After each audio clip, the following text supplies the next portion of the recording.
hailing out of Texas. We have a fighter stepping into the ring now. This is Juan Arena from Texas.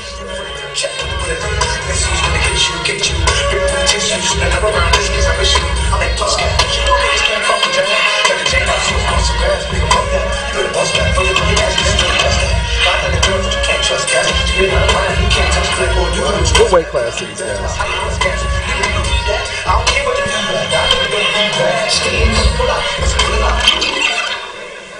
Tonight, Mr. Juan Arena will be fighting one of the vets in this building. He comes all the time to fight. Fighting tonight, we have fighting out of Cuba by ways of Las Vegas, Nevada. His name is Frank Sanchez. Y'all give it up for Frank Sanchez. So we have Frank Sanchez coming into the ring. Right now it looks like his corner folks are coming in, making sure everything's squared away. Spider originally hails from Cuba.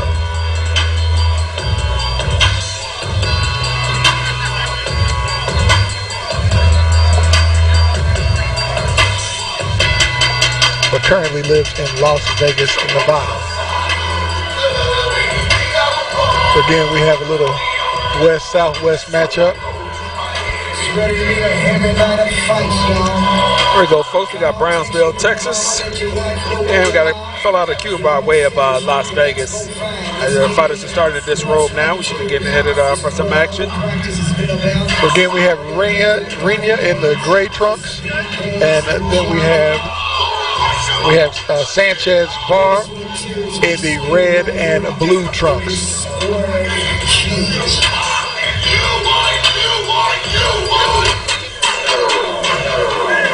Thank you, DJ Stitch.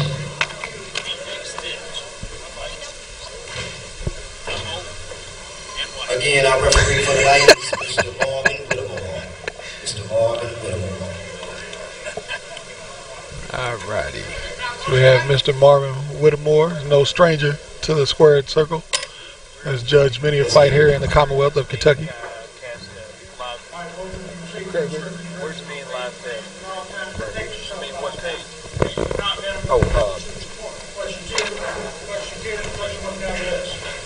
All right, let's get it on, Tilly.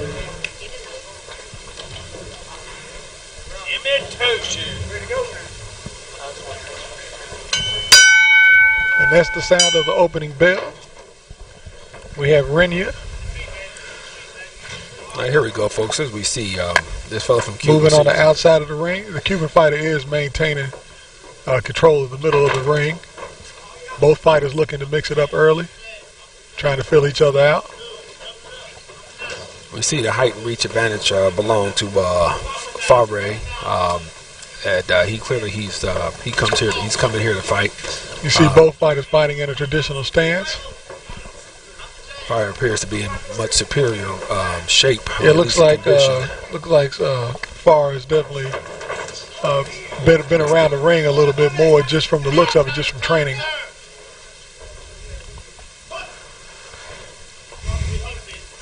Even though Farr is a taller fighter, he's looking like he wants to crowd. Yeah, it is. He needs to just simply stand back and just let that superior reach. He's throwing pretty much all uppercuts and hooks and crosses. Doesn't feel the need to establish a jab game. It looks like he has a speed advantage right off the bat.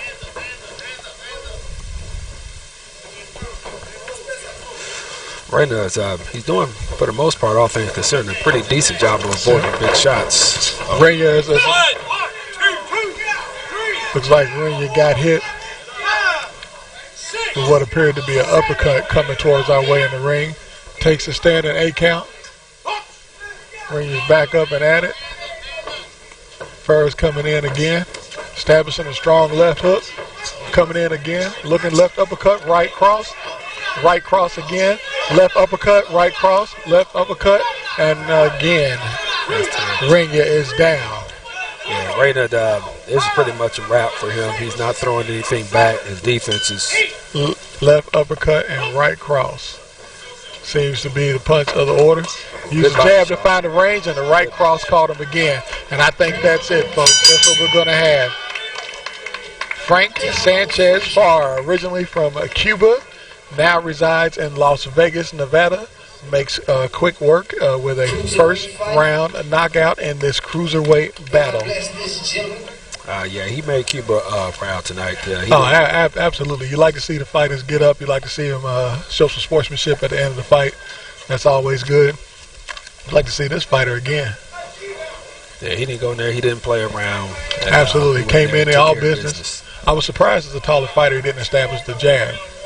Yeah, I guess he felt he didn't need to, especially since Mr. Reyes really didn't. Reyna, apologize. He didn't use his advantage of being a smaller fighter, just simply the crowd inside. But you have to throw punches. It's simply a game of hit and not get hit. Exactly. See, there is a Cuban contingent in the audience holding a Cuban flag. Yeah, they're out here. They're representing out here in the Ville. As the camera facing would be the right side of the ring, ready to unveil the flag and represent their fighter. So we wait for the official ring announcement while the fighters are getting their gloves off.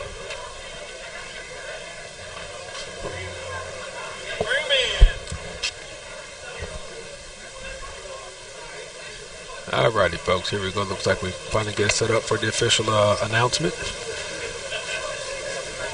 And again, I just like to emphasize, a lot of these guys, maybe they're conditioned pretty good, but in this line of work, you can't play around. Your body is your temple, and that's what you use to make an earned living in this line. And then there's a lot of fighters that have a really hard punch, a really strong chin, but I think fighters don't realize how much that conditioning helps you to withstand the match. Stops this fight 204 to the first round. Winner by TKO, fighting out of Cuba by ways of Las Vegas, Nevada. His name is Frank Sanchez. So Frank Sanchez Farr again in 2 minutes and 4 seconds of the first round. It's a great way. Fight fans like to see good fights, and we know fight fans like to see knockouts. Yeah, knockouts are real big. Knockouts is what brings the non-boxing fans into the fold. I see a lot of veteran hats around. Can we get all the vets, all our servicemen up in here? Can we give them all a round of applause? Everybody right now, they're honoring all the veterans. Got a lot of old school fellas out here. Yeah, definitely a lot of guys that put their dues in and fought wars before some of us were even born. And we'd be remiss if not to mention that our own Big Sam Bell is also our vet. Hey, thank you, brothers. I appreciate that. Go Army. We appreciate you. I won't say beat Navy. Everybody has the U.S. right there on the tab opposite of the name. So if you got U.S. on there and you go do a job for America, we'd like to say thank you. We appreciate it.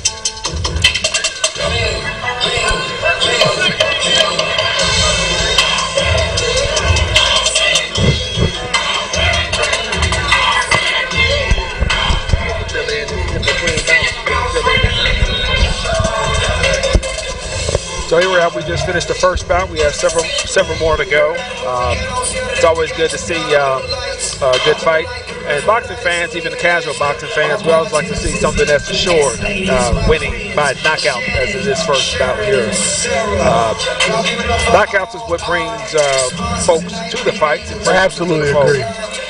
Everybody likes to see the highlight reels. I think a lot of people don't understand the work that goes in to prepare somebody for that highlight reel. Even though we have brawlers and we have boxers, I'd like to remind everybody that boxing is a sweet science. And that's correct. And that is absolutely correct. And even more importantly, because we have a couple of good fights actually coming up, at least on store for 2018. And typically the flagship division in the sport itself is the heavyweight division. That's what everyone seems to focus on, is the heavyweights. Those are the most names commonly. Oh yeah, definitely. Heavyweights are definitely kings of the sport. Everybody wants to come out and see a heavyweight fight. There's nothing more exciting in boxing than two heavyweights at the peak of their game, at the prime. And one of the things there, and more so in recent history, is that the heavyweight champ, or who is considered the heavyweight champ, has not been from the United States. Right. And I mean, we'll take Anthony Joshua right now, fighting out of the UK, fighting out of London. And but really, you look really not since not since Lennox Lewis, have we seen a fighter from the UK come in with that size, with that kind of power. The only difference is that Joshua is not as experienced as Lennox Lewis. Maybe not even as well tested, but I tell you, this heavyweight division is an exciting division for boxing right now. Yeah, it's pretty solid. We got speaking of Anthony Joshua, he fights a fellow Brit, if I'm not mistaken, Joseph Parker. That's absolutely right. Champ. 2 undefeated fighters be coming up.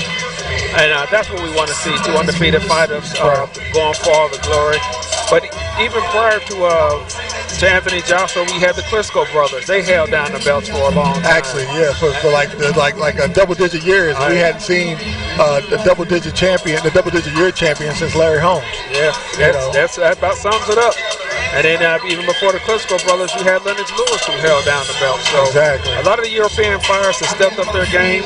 Absolutely. One thing about speaking of Lennox Lewis and Anthony Joshua and the Klitschko brothers, these guys are huge. Those guys are big. Men. Those big. They are big men and skilled. I think gone are the days of the 215, 220 pound heavyweights. These guys you might see at the bottom end. People were calling Klitschko light at his last fight. And he was coming in the high 220s, low 230s. Moving around the ring. But these guys, most of these guys now coming into these kind of fights, they're like, everybody's hovering around that 6'5" to 6'7" range. And it'll be interesting to see if there will ever be another Mike Tyson style fighter in the heavyweight division. Yeah, that's one thing. Bringing it up as we evolve as people. Heavyweights. Again, like I say, a modern-day heavyweight to be competitive, a heavyweight division is 200-plus pounds. Right. But to be competitive, you have to call what they call a super heavyweight. These guys are 240-plus. Yeah. They're 6'4", 6'5", 6'6", and they're athletic. See? Right. Normally when you used to think about the super heavyweight division, no sanctioned titles per se. You had the 4-round king Butterbean, is what we normally think about when we think about gentlemen coming into the ring, at 250 plus pounds. Right. Just these guys are no Butterbean. No, absolutely not. These are athletes. Their conditioning, their diet, their work rest cycles. It's so scientific now what they go through. And I don't think the average fight viewer understands. There's a reason why these gentlemen only fight, maybe once or twice a year. Oh, sure. As opposed to back in the day, you may see a fighter fight, 6-7 times in 1 year. Yeah, so these guys are the modern day heavyweight, as they stand or super heavyweight, so to speak. And we'll just start with Lennox. You talk about here, he come on scene in the pretty much early to mid '90s when he became a little bit known.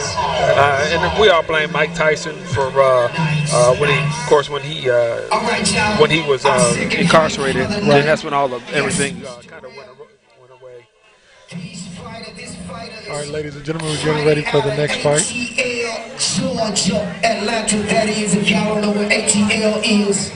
Fighting out Atlanta, Georgia coming to the blue corner. Tonight we got Jamarcus Polane. What is his name? Now we have Jamarcus Polane coming into the ring. Again, that is Jamarcus Polane.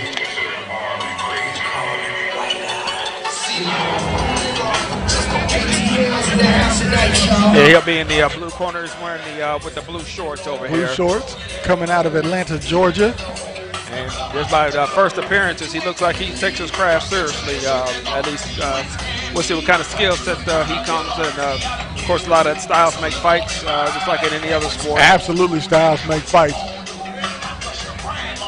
Well, he seems to be in pretty good condition. So we got the skill set to go in it. We'd be in for a nice, entertaining night. Absolutely.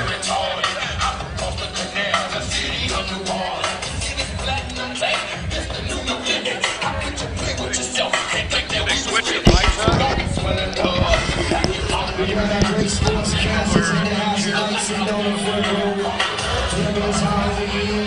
Live action is being streamed right now. Marcus Polane will be taking on Francois Russell, fighting out of Chicago, Illinois, originally from Gary, Indiana. GI's in the house. Is a vet good friend that comes in and puts up a good battle every time he comes into the ring. His name coming to the red corner, fighting out of Chicago, Illinois. His name is Francois Russell. Francois Russell.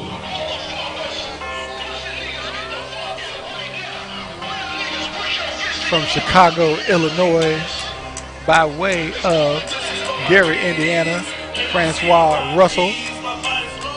Definitely no stranger to the ring, takes the craft very seriously. As Russell makes his way to the ring, we have Polane in the blue trunks. We have Russell coming out in the red and black.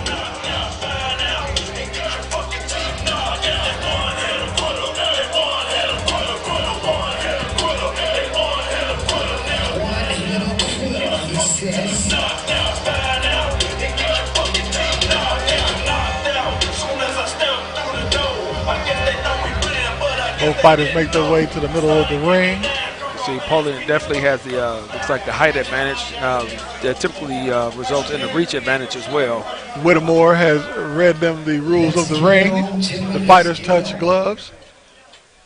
And as we get ready for round one of this matchup, again, Russell in the red and black, Polane in the blue.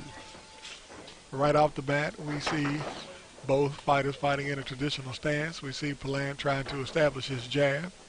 Lands a body jab. You see Russell is, definitely has his eyes open. So far he sees everything's coming. Russell taking body shots. As Polane establishes that jab, Russell comes in with a jab of his own over top. Polane is worked up as well too, so he's definitely Polane is worked up fighter. Polane lands a jab, it sets up the 1-2 and follows up with a left jab body shot. It's Polane again. He's finding his reach.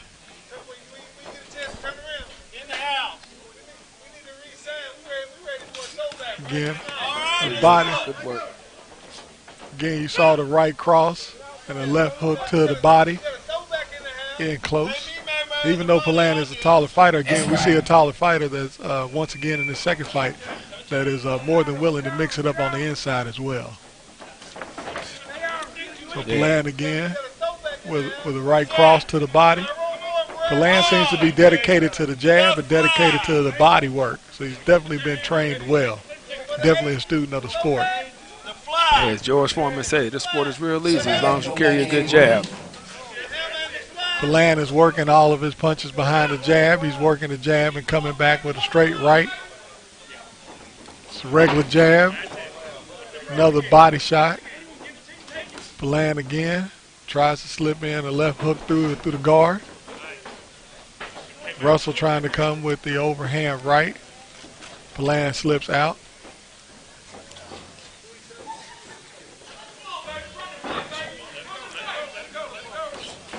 Polane again seems dedicated to working behind that jab. Yeah, he's constantly looking. He's jabbing upstairs, downstairs. Eventually he's going to pay dividends as he goes to that midsection. You notice Polane's dropping his guard a little bit so he can get those punches off a little quicker. He's taking Russell's inactivity here towards the latter end of the round as an opportunity. Both fighters throwing punches in the clinch. Whittemore breaks them up, and they go back to fighting again. You know, Russell is bone dry over here. He is, and that is just not good. There's no sweat worked up here. Here we are, had the 10-second rule here. Polane again. Looks like if he didn't, I don't think he had to, but it looks like he did enough work even at the end, if there was any doubt, to claim that round. Yeah, definitely Polane. That was an easy round to score. He established his jab, you know, kept Russell at bay at the end of it. He was able to mix it up inside, outside. Russell, to his defense, he can see all the punches coming, but still a couple of those 1-2 pieces, and then hit him upstairs, and Polan's going downstairs. So he's doing a really good job of mixing it up. Absolutely. So in between rounds, while we're in between, we'll go ahead and pick back up on our heavyweight discussion. While we talked about Anthony Joshua, who holds 2 of the major belts, is fighting Parker to be for the lion's share of the undisputed heavyweight title. We also have Deontay Wilder in the mix, the young undefeated American. Alabama, the Browns bomber, baby. The bronze bomber. That is absolutely right.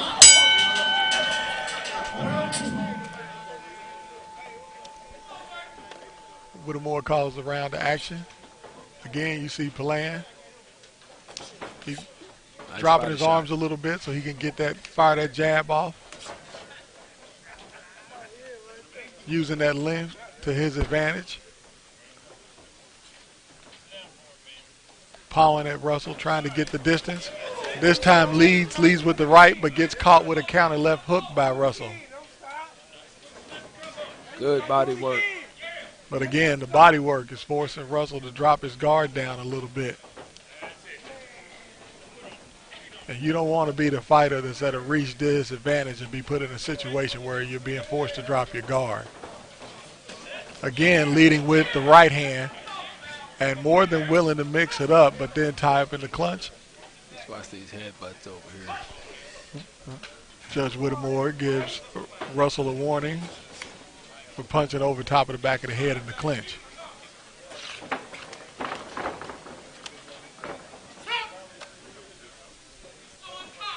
Early on, we see Polan is controlling the middle of the ring. He throws a strong left hook, comes again with a flurry of punches. So just when you think that Polan is dedicated to working the body, he comes with the shots up top. Again, the fighters are tied up. Whittemore letting them fight out the clutch. They're tied up pretty good now. Judge Whittemore breaks them up. Gives the order to box again.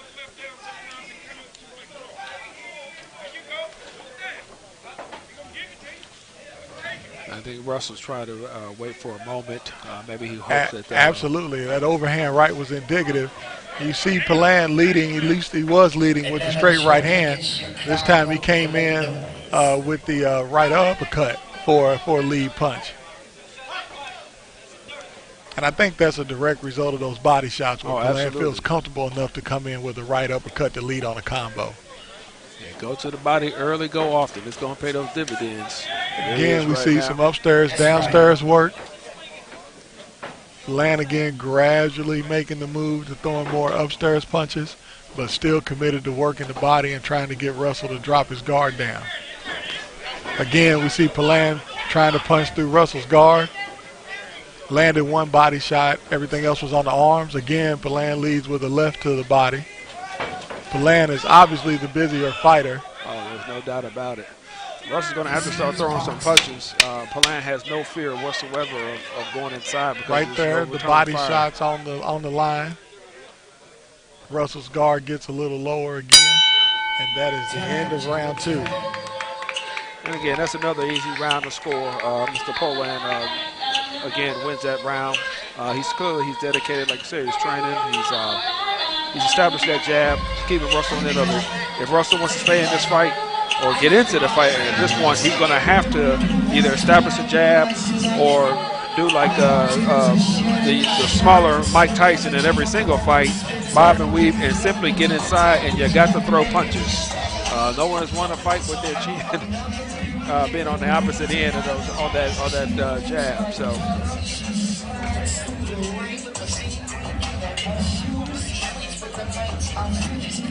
So yeah, Joseph Parker and Anthony Joshua, that's coming up as far as 2 undefeated heavyweights. Deontay Wilder's in that mix here out of Alabama.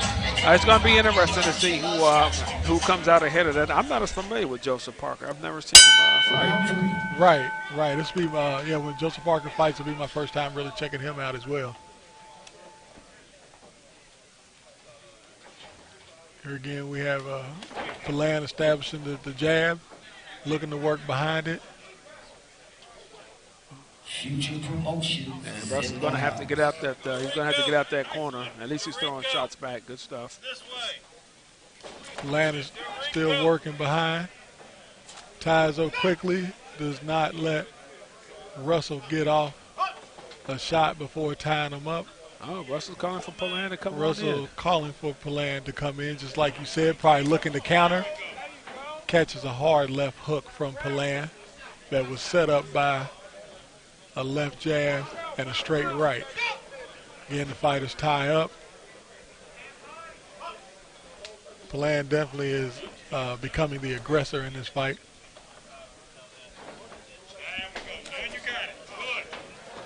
Oh, So there's some hot sauce we have there. a cut. Not sure if that's on the nose or on the mouth on the upper lip Palan there. drew a cut definitely off That's of a left. punch. That was a right cross. And now Nice. the left, and then the left hook again on the nose. And Palan seeing blood now. He's throwing the body shots, trying to get Russell to drop that guard. Palan sees it. Palan switches to Palan went to southpaw stance, switches back to conventional.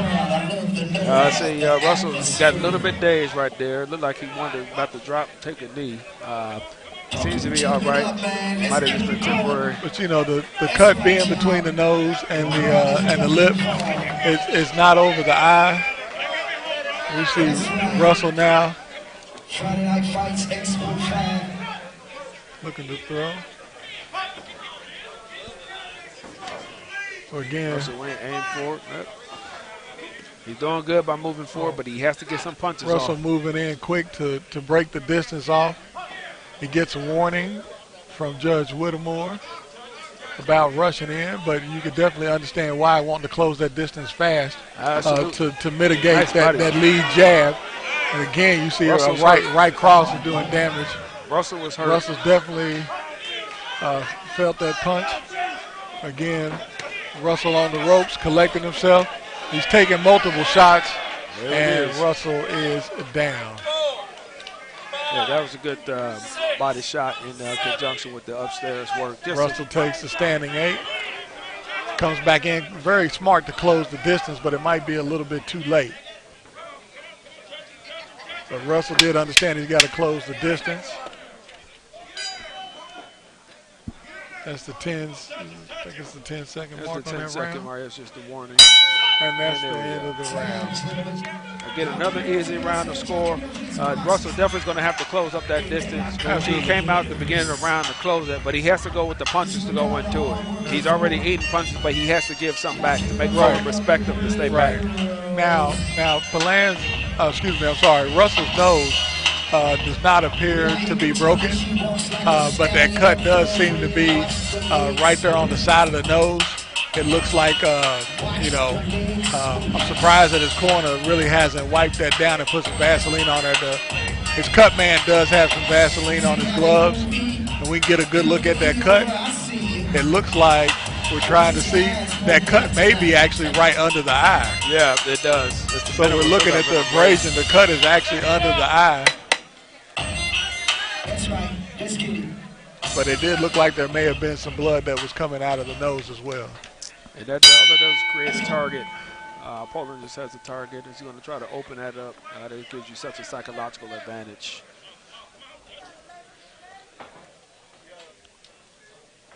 Again, Palan toys with feints as if he's going out of the traditional stance, but comes back leading off with the left to the body and then working over top with the right to start his flurry of punches to start the round off. And Poland just needs to just stick back, use that size, height, and reach advantage, and he keep Russell at the end of that jab. That's just plain and simple. Anytime he gets in close, it gives Russell an opportunity. I think this is Palan really wanting to try to close the fight out. But, once again, Palan has a solid lead at this particular point. There we go, a little bit of headbutt action. Not to be intentional, but Palan on the duck and Russell coming in calls for a headbutt from Palan on Russell's chin. Doesn't seem to affect. Judge Whittemore didn't feel necessary to address it. Russell did a good job of avoiding shots right there. Russell's doing a better job than he was at the beginning of the fight of avoiding these shots. But again, Palan being the aggressor in this fight. A lot of good fighters out of Atlanta, Georgia. Got Evander Holyfield out of there. And, absolutely. The late Vernon Forrest. So Palan has he got to represent. He's doing a good job of it tonight thus far.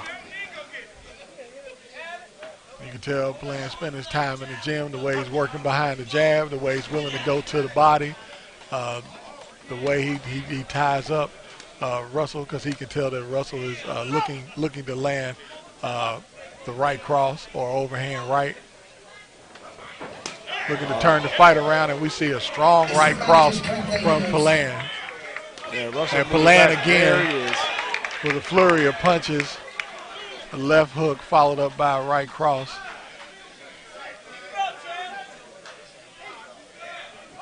That may be the combo of the night. That seems to be a theme right there. And again, we see the setup, the left jabs, and then the right cross.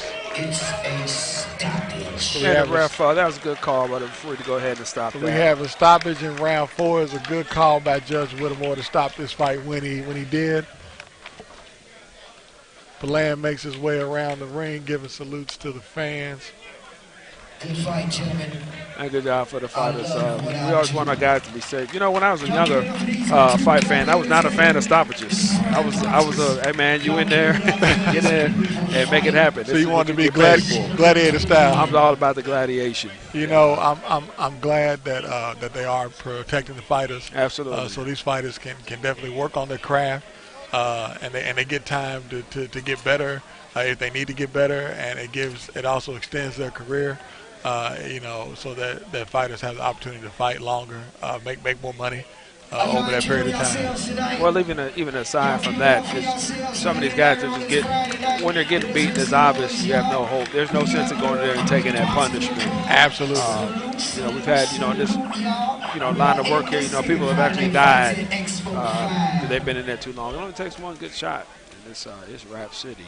Right. So. That's a good call by the ref to stop that particular contest at that time, so that way you can come back and fight another day.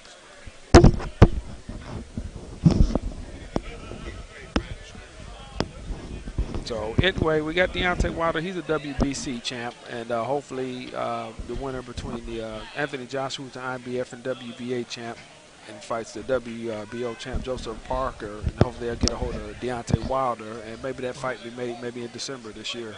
That'd be a big boost for boxing fans, and it'll put an American back on the map in the event that Deontay Wilder is successful. Absolutely, and then I think that's is that Cuban, or I think it's Cuban heavyweight Ortiz.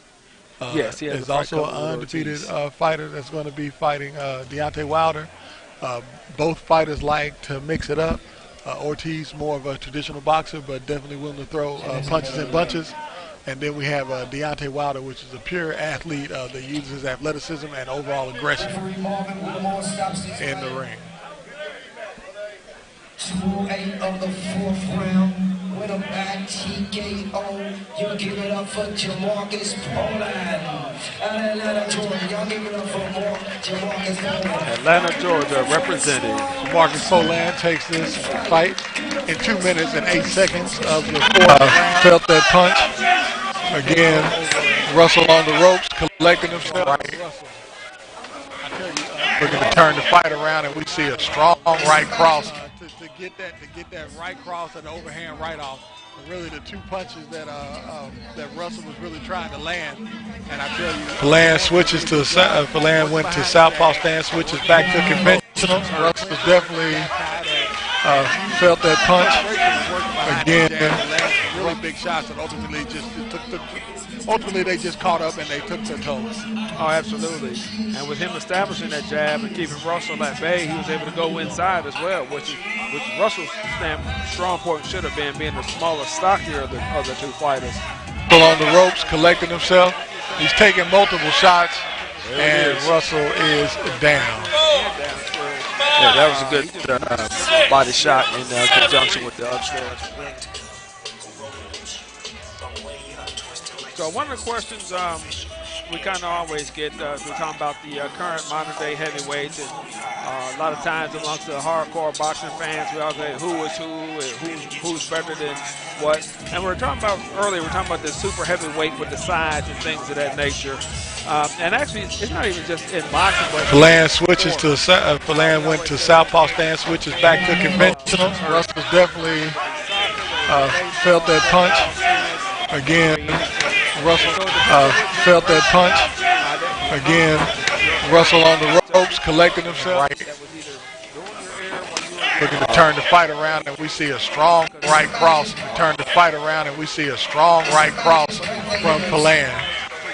And Russell was blinded on who was great way back when. Sometimes the best person in that particular field is a person who is present day in whatever their endeavor is, like right now, you know, at the time. So I just wonder what some of you guys, the fight fans, or like I say, for any sport for that matter.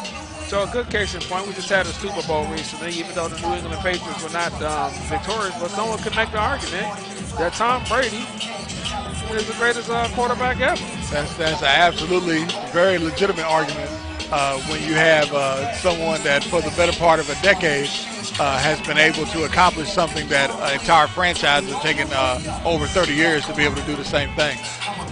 You know, so you definitely want to give props to those things. But I tell you, and everything you said exactly true. The only anomaly that ever came about was really that I could think of was when you had George Foreman beat Michael Moore. You know, when you talk about the golden age of boxing, and you know everybody's like, well, maybe that was the golden age, maybe that wasn't. But to have a fighter well past his prime to come in at that particular time that he did, and to beat Michael Moore the way that he did, using almost a variation of the trick that Ali used on him to win the fight. Yeah, that I remember watching that fight sometime in the mid-90s.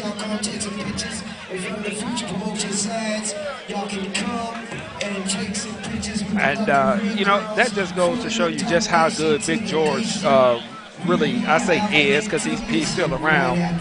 Big George was never bad. No. Even on his comeback, Big George is almost 50 years old. Right. And he might not was going to be able to beat the guy who had the belt. Exactly. With the exception, obviously, of Michael Moore. Right. But the thing is, he kept everyone else who thought they were good enough to get the belt from obtaining it. He really did. He was putting hands to bed. He stayed #1 contender, approaching 50 years old, you know, for the better part of 3 years. I call Big George Foreman the gatekeeper. Exactly. Because you had to get past him to be worthy to fight the guy with the belt. Absolutely. That's, like, again, that was a testament to how good he was. Okay, I believe we got Mercer coming into the ring. Out of North Carolina, North Akalaki. He's wearing the black trunks with the gold stripe.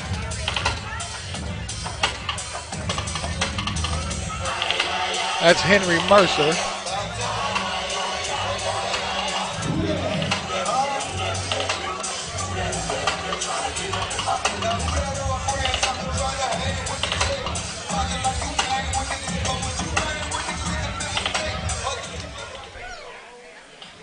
All right, fighting Mr. Henry Mercer tonight, coming to the red corner. Oh, this is nice. All the way across seas. He is fighting out of London, the UK. Give it up for this man that traveled across seas to Louisville, Kentucky. His name is Ryan Robinson. Ryan Robinson out of Louisville, out of London, England. Actually, fighting out of London, England. So we were just talking about fighters for the UK, and then here we are tonight with a fighter from the UK.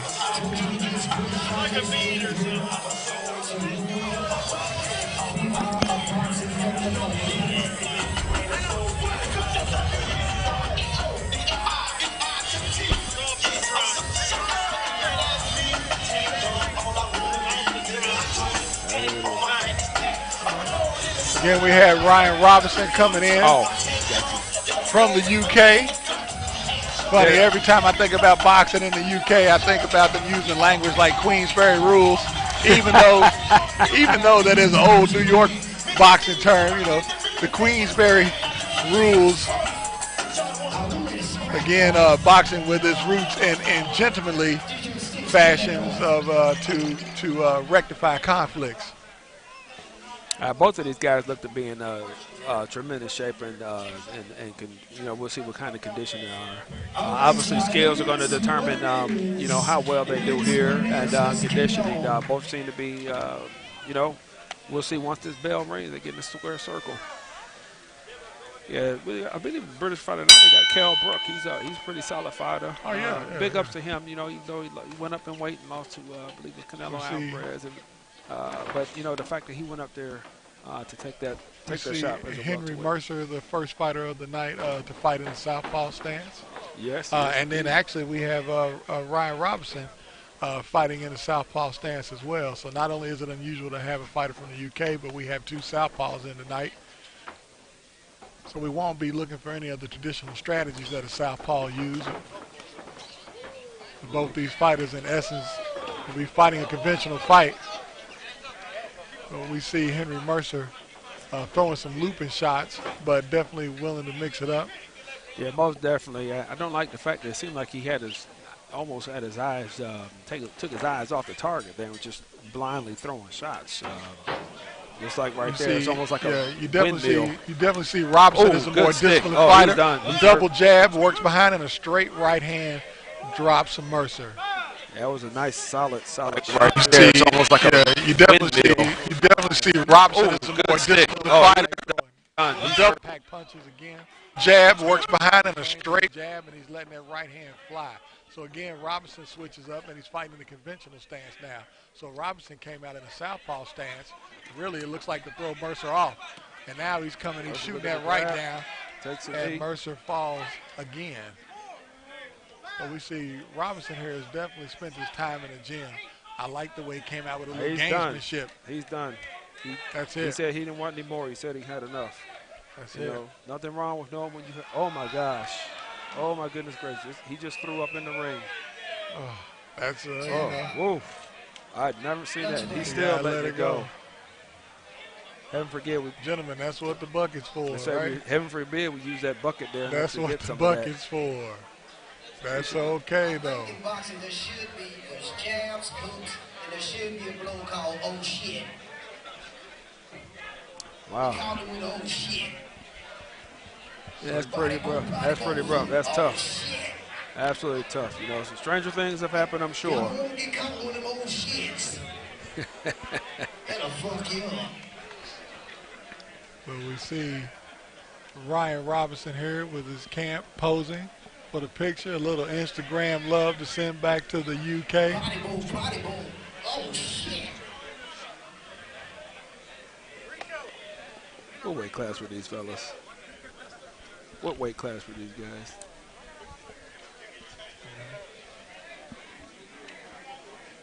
Let's see. I didn't have it on there.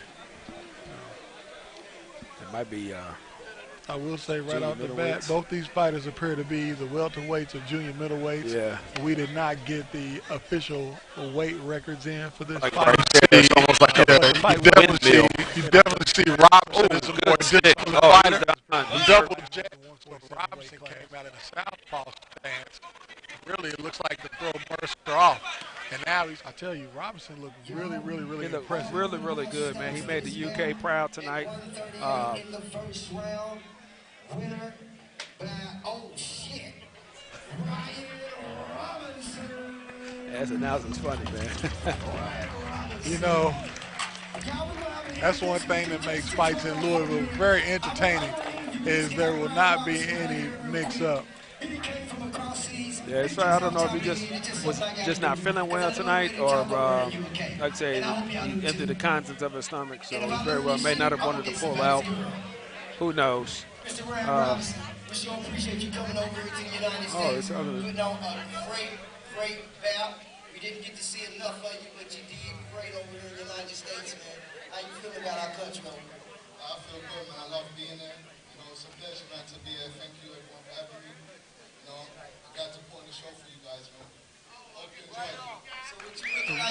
So Ryan Robinson coming in the tradition of most fighters from the UK, coming in is very humble. 7 years consistent, second pro fight. He says he loves the atmosphere and he loves the crowd. He loves the crowd. Can you teach me some of that? Yeah, man. He says, yeah, man. And then, y'all better watch him. He got long dreads. You know the girls like them dreads. He said, yeah, man. Y'all better watch him. And y'all give it up for Mr. Ryan Robinson. I tell you, Ryan Robinson is shooting that right now. Mercer I believe it's his United States debut. Yeah, we did see Robinson here has definitely spent his time in the gym. I like the way he came out with a little gamesmanship. He put on a clinic. That's it. He said he didn't want any more. He said he had enough. Out there that really want to look at how you're supposed to approach the fight, with your elbows up high, with your guard held in, throwing straight direct shots. You know, even the gamesmanship of starting out in the southpaw stance, getting a fighter accustomed to maybe thinking he's fighting a left-hander, and then coming in and switching and then going to straight rights right down the pipe, just like a right-handed fighter, traditional fighter should anytime they're fighting a southpaw.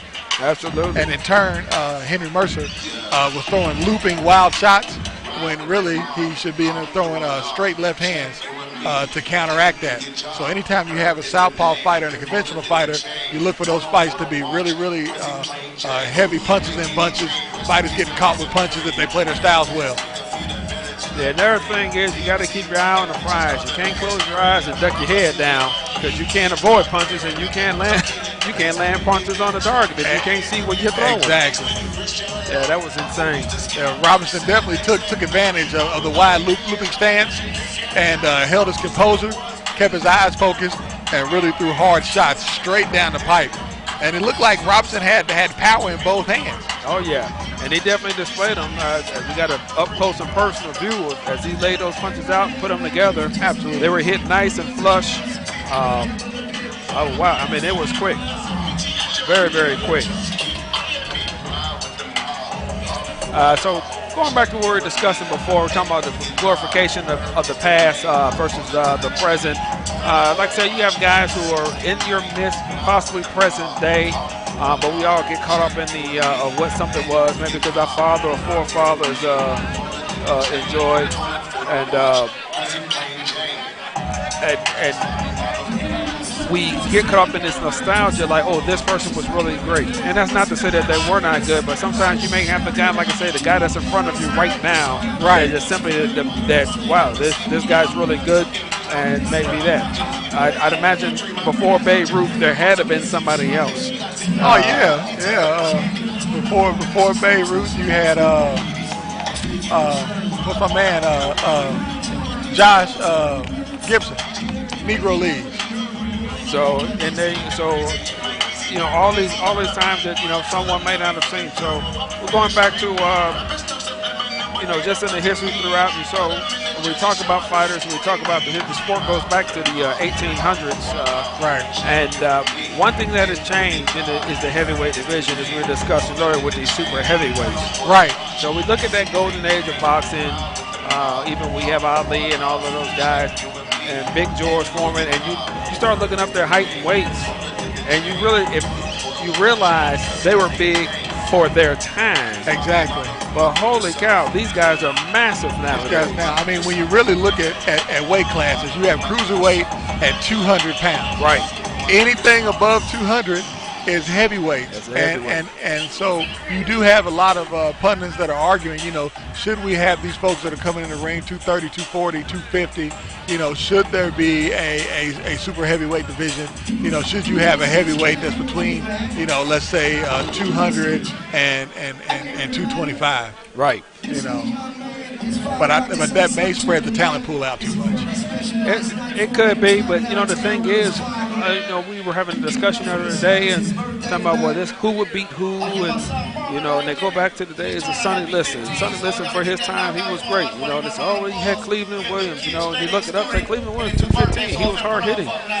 Name a 215-pound guy right now that's into this. Those guys move from 215, 220, right. 2 1/4. I mean, they're right there in the edge. They're right there in the mix.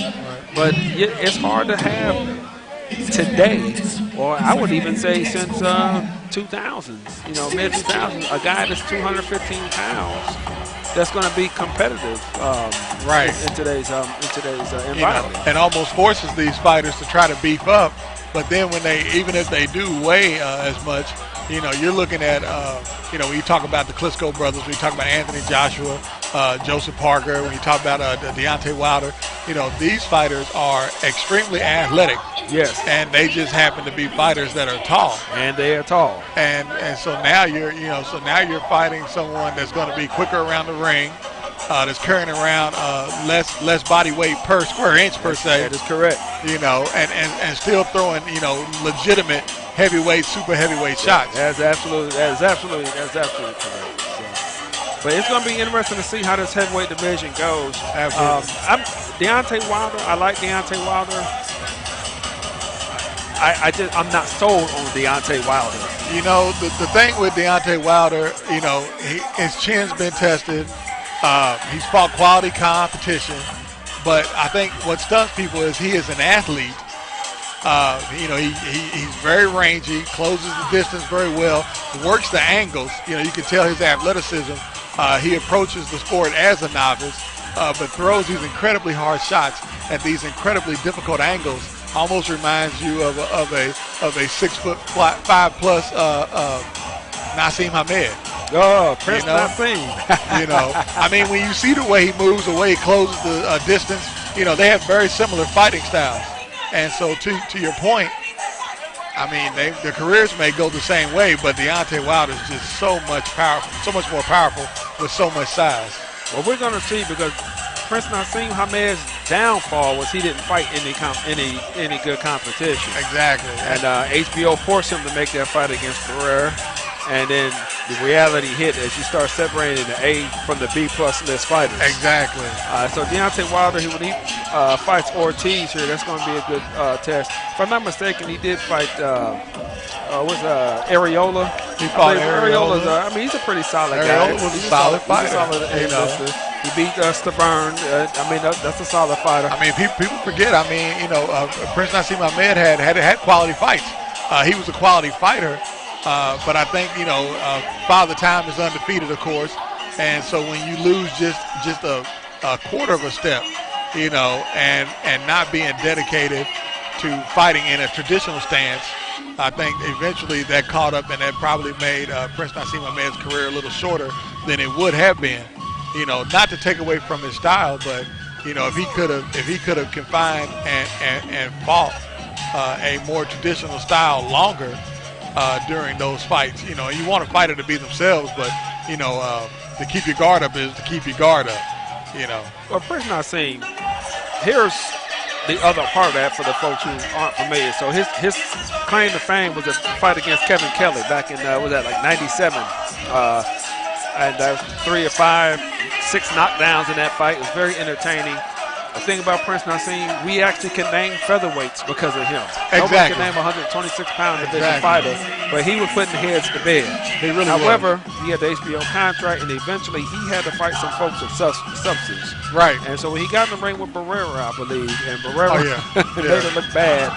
Well, you have, Barrera was the quintessential, when you talk about traditional fighters, that is correct. Barrera is the quintessential, double-digit decades time in the gym, coming in and fighting this very disciplined, very standard Mexican fighter style. That's correct. And he had a very legitimate amateur record too. You're That's talking correct. about, you got triple-digit fights, as an amateur before you even come in. Yeah, Barrera. You had Morales. You had a bunch of other guys at 126 that were considered top 5 fighters that Prince Naseem Hamed, he wasn't fighting. And after he fought Barrera, we understood why. His management team did a very, very good job. And again, the fact that we could still talk about him because he was very entertaining for the sport. Exactly. So, good for him. I tell you, while we're waiting for the ring to get cleared out, we'd like to pay some bills real quick. We have Dominique Berry, Realtors, All or Nothing Athletics, Cooks, Locksmith, and Mimi's tonight. So we'd like to thank all of our sponsors for helping to make this happen. And so everybody, listen, if you get a chance, you're in the Louisville area, make sure you show some love and support the sponsors that support us. Again, this fight tonight is brought to you by Future Promotions. So by all means, again, we want to say Dominique Berry's Realtors, All or Nothing Athletics, Cooks, Locksmiths, and Mimi's. So if you get the chance, go check that out. And for those fight fans that want to get their child in boxing, or they want to pick up some exercise, or they want to learn some self-defense, don't forget Future Promotions is also partnered with All or Nothing Boxing. So again, that's All or Nothing Boxing. So by all means, make sure if you're in the Louisville area and you want to take advantage of that, to take advantage of that as well.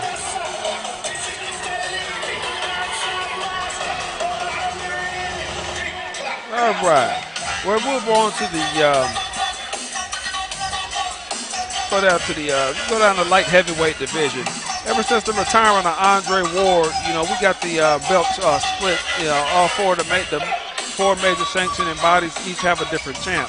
Yep. I know Adonis Stevens I seen the other day has a fight coming up. Adonis Stevens does have a fight coming up, but I mean, really, everybody wants to see Adonis Stevens and Sergey Kovalev. I mean, that's really the matchup. Yeah, Kovalev, he's still a good fighter. He did lose 2 fights. And, I take homage to the fact on the first fight with he and Andre Ward. They say it was a controversial decision or controversial win. It wasn't controversial. It was a close fight. And Ward won. If they would announced, I had Ward winning on my personal scorecard. However, had they announced that Kovalev won, I wouldn't have had nothing to say because it was close. It was like a 1-point victory. Right. So it wasn't controversial in my opinion. It was simply a close fight. How do you feel about Andre Ward's retirement when it looked like he easily had another 5 or 6 fights left in him, like at his prime, at his peak? That's up to every fighter. I like for a fighter to leave with all his faculties intact. With his plan, he retired from the sport. Don't let the sport retire him. One thing I do not like on a personal level is when a fighter's in there too long and he knows he has no business in the ring. And the people around him know he has no business in the ring. And it's unfortunate, and I understand they have bills to pay. And for the generations that come that see him, they don't realize how great someone was because all they do is see the latest of these guys. Right. I think, we referenced Larry Holmes earlier. I think people don't understand that, once again, Larry Holmes held down that belt really from the end of what you and I would call the golden age. Of course, to your point earlier, people older, people younger may say something different. But, Larry Holmes really carried the 80s. He really did. In boxing. You're talking about an 11, 12-year champ, and doing it, fighting as a conventional fighter, throwing a long jab, moving around the ring, even for, at that time, a bigger guy fighting at 235, 240. Absolutely. I think people don't, now that's a small fighter, and obviously was not in the same kind of condition that we see fighters in today, as fighters have really become not just athletes, but really world-class athletes. In addition to being tacticians when it comes to boxing in the ring.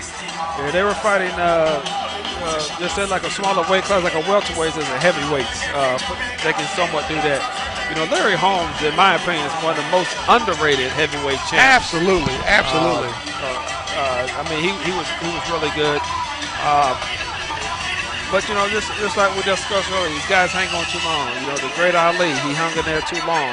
Right.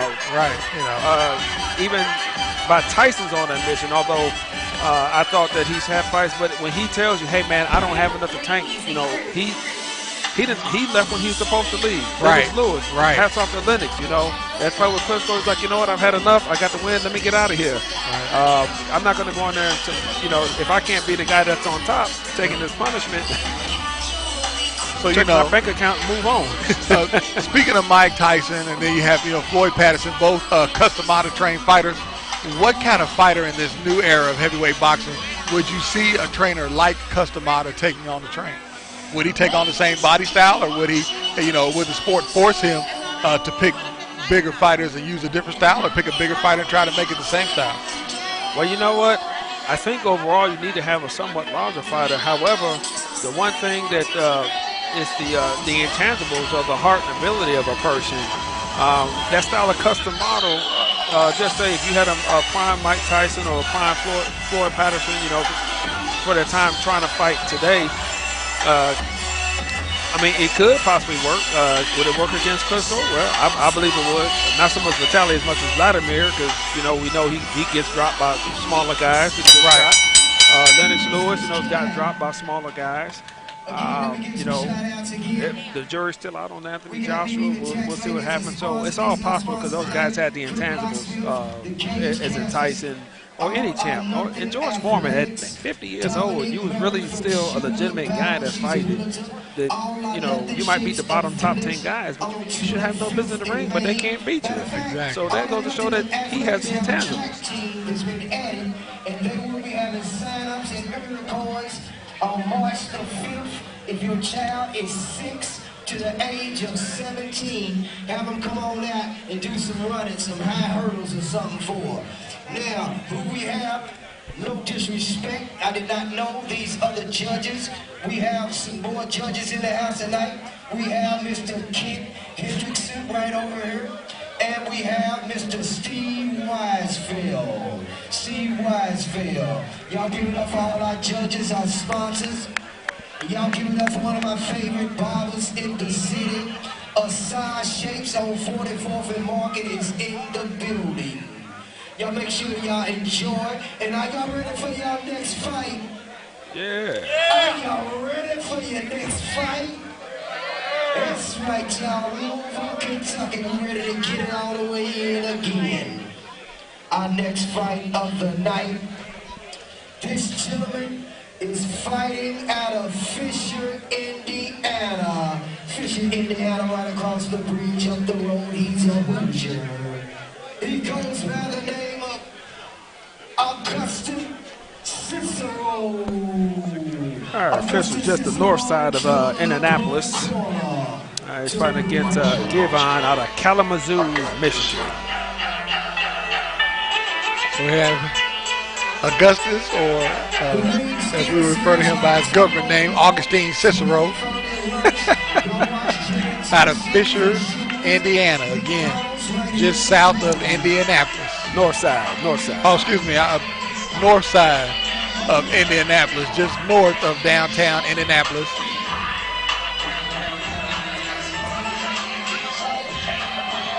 Got a friend of mine that went to high school and college with. I think he's a school teacher out there in Fishers, Indiana. Augustine seems to come out getting pumped up, comes into a little Roy Jones.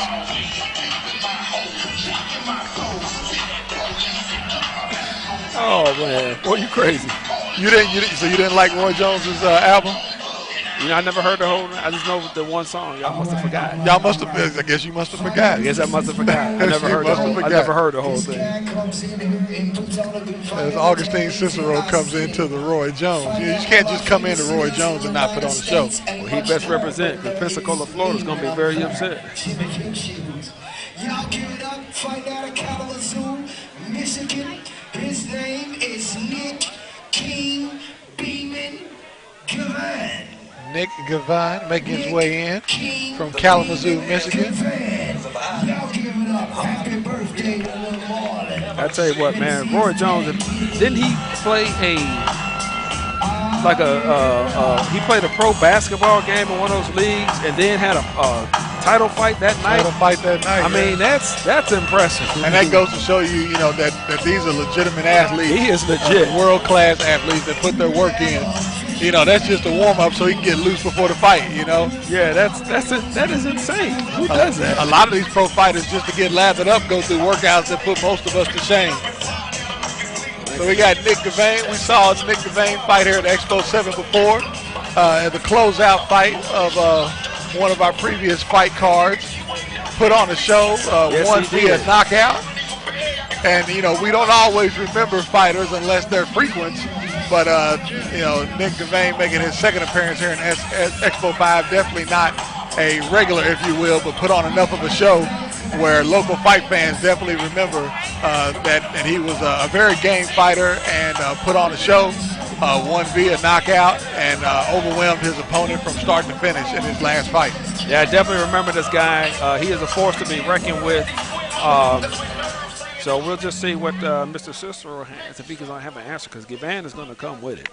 He's going to come with the thunder. Cicero coming into Roy Jones, and we have Gavan here with the bandanas on his socks. I don't know what the brown socks is for. He's wearing the blue and gold of Michigan for that big blue. You know, I'm just happy somebody representing the Big Ten somewhere. I mean, well, you know, there was a joke they used to tell about fighters who wore brown, you know, boxer shorts, but but we won't go into that right now. So we see right now both fighters fighting in a traditional stance. Gavan very wide, more than willing to open up with the jab. Gavan seems to have worked, at least worked up a little bit of a sweat before coming in. Oh, yeah.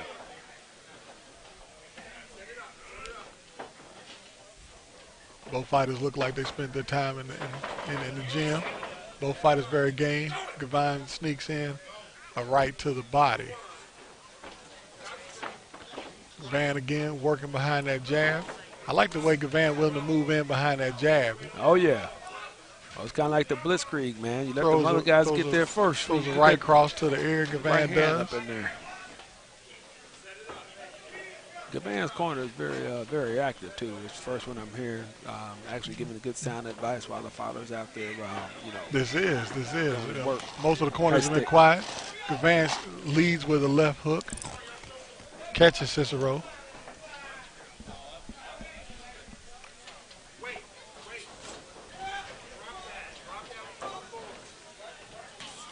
Good body shot. The Cicero willing to work his way in. Cicero seems to want to be dedicated to throw those short hooks and short crosses on the inside.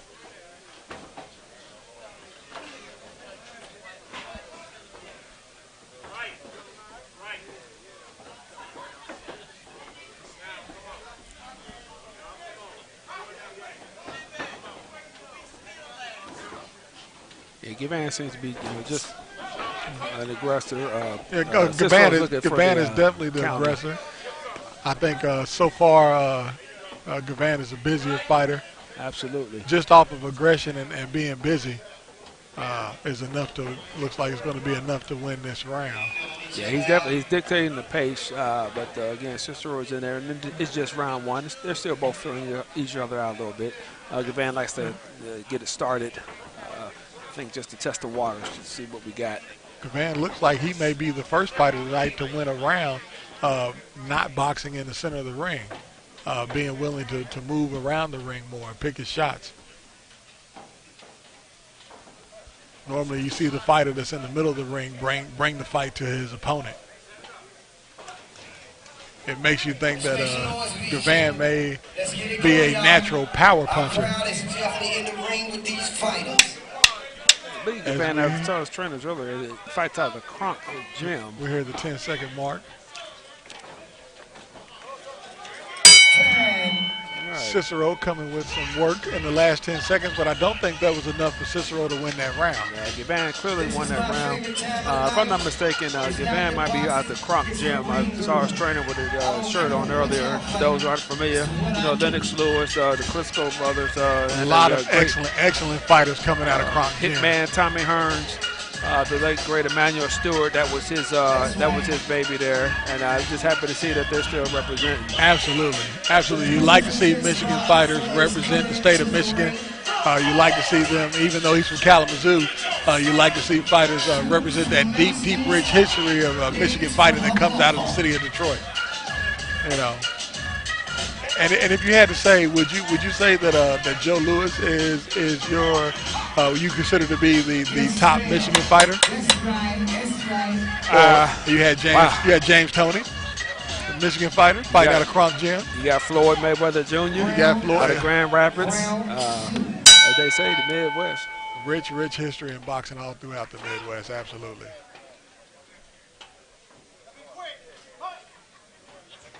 All right, Cicero comes out. Judge Whittemore laying down the law.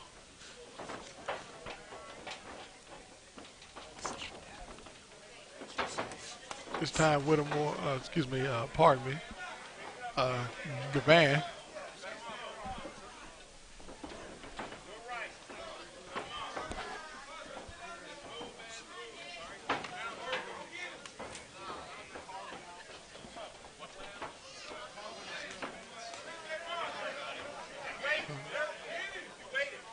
So we have Gavan this time. This time he's taking the center of the ring and changed the style a little bit.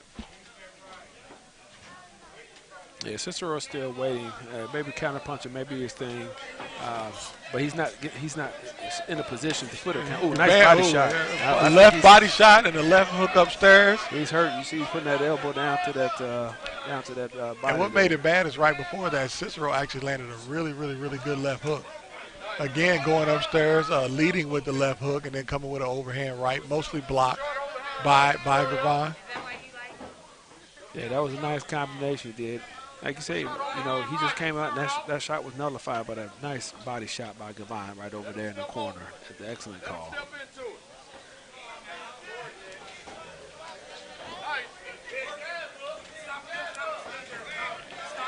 Nice jab by Gavan.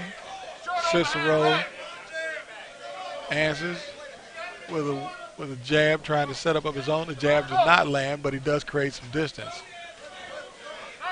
And here we have 2 rounds by Gavan where he's been on the outside of the ring. Now he's controlling the center of the ring. But basically, you're still seeing the same kind of fight. Absolutely. Oh, good body. Nice body shot. And left hand to the body, and then an overhand right there to the ear of Cicero.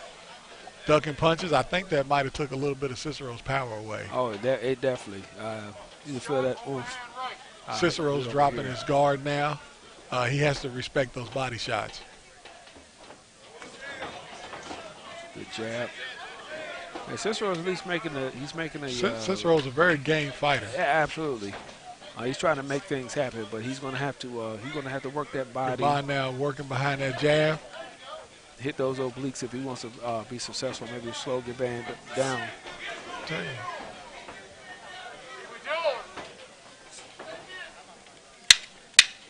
Here's the 10-second mark. Cicero, again, shows more work in the last 10 seconds, but I don't think that was enough to win that round either. No, that's definitely a Gavan round. I got it 2 rounds to none for Gavan. So we'll go back to your last question there, the greatest fight out of Michigan. So I guess it's a matter of whatever, but, that goes a discussion we were having on Facebook, who the greatest of all time was, and a guy had a picture of Joe Louis on there. And I guess just in general, we leave heavyweight division. So I would have to say Joe Louis because he inspired a generation out of Michigan. And I say that from the standpoint that I would say he and Max Schmeling, to me, they go in as a pair. Right, absolutely. Are the greatest heavyweights of all time. Absolutely. And with that doesn't mean that they can come in there and he'll beat Lennox Lewis or he'll beat Ali. It's just for their era and what they did. Sometimes the times may dictate your greatness. And we'll wait till after the round, and I'll expound on it a little bit more. We bring it in for round 3.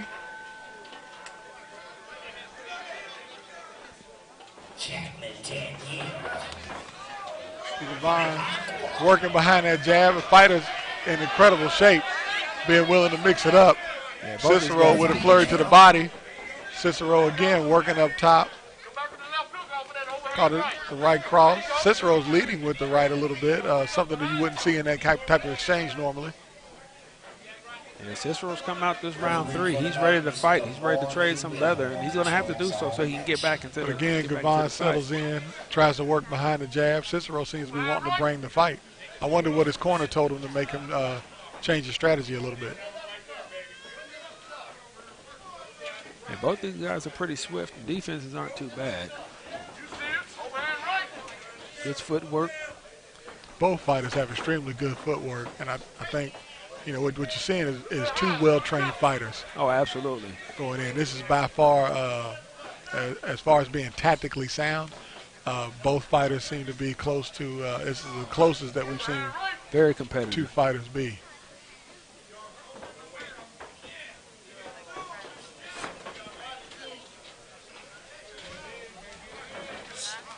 Both fighters have had a chance to kind of feel each other's power out, feel each other's styles out. We have Gavan again.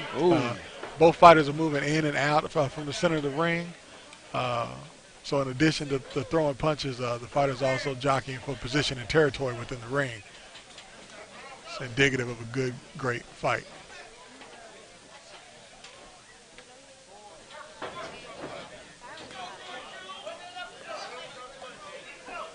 Gavon rolls off of Cicero's punches. Cicero comes and leads in with a left hook. Follows with a right, but Gavon rolls. Gavon working behind the jab. Again, we have Gavon in the blue trunks and Cicero in the black trunks with red trim.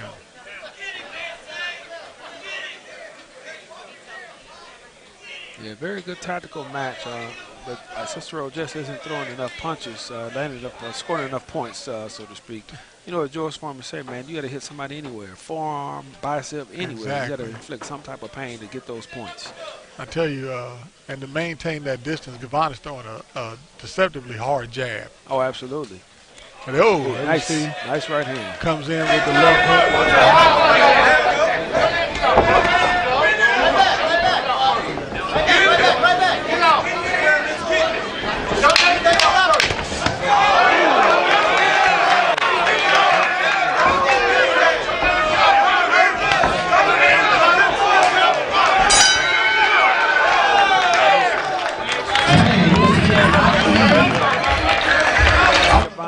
Still give him the edge, but there was some good. I still give Gavon to the edge. I tell you, I was really in doubt about which way the round was going to go.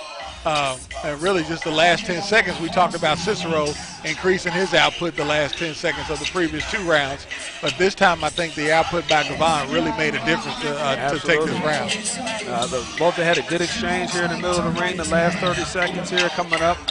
But just a clean, effective punching overall has been given by Gavon.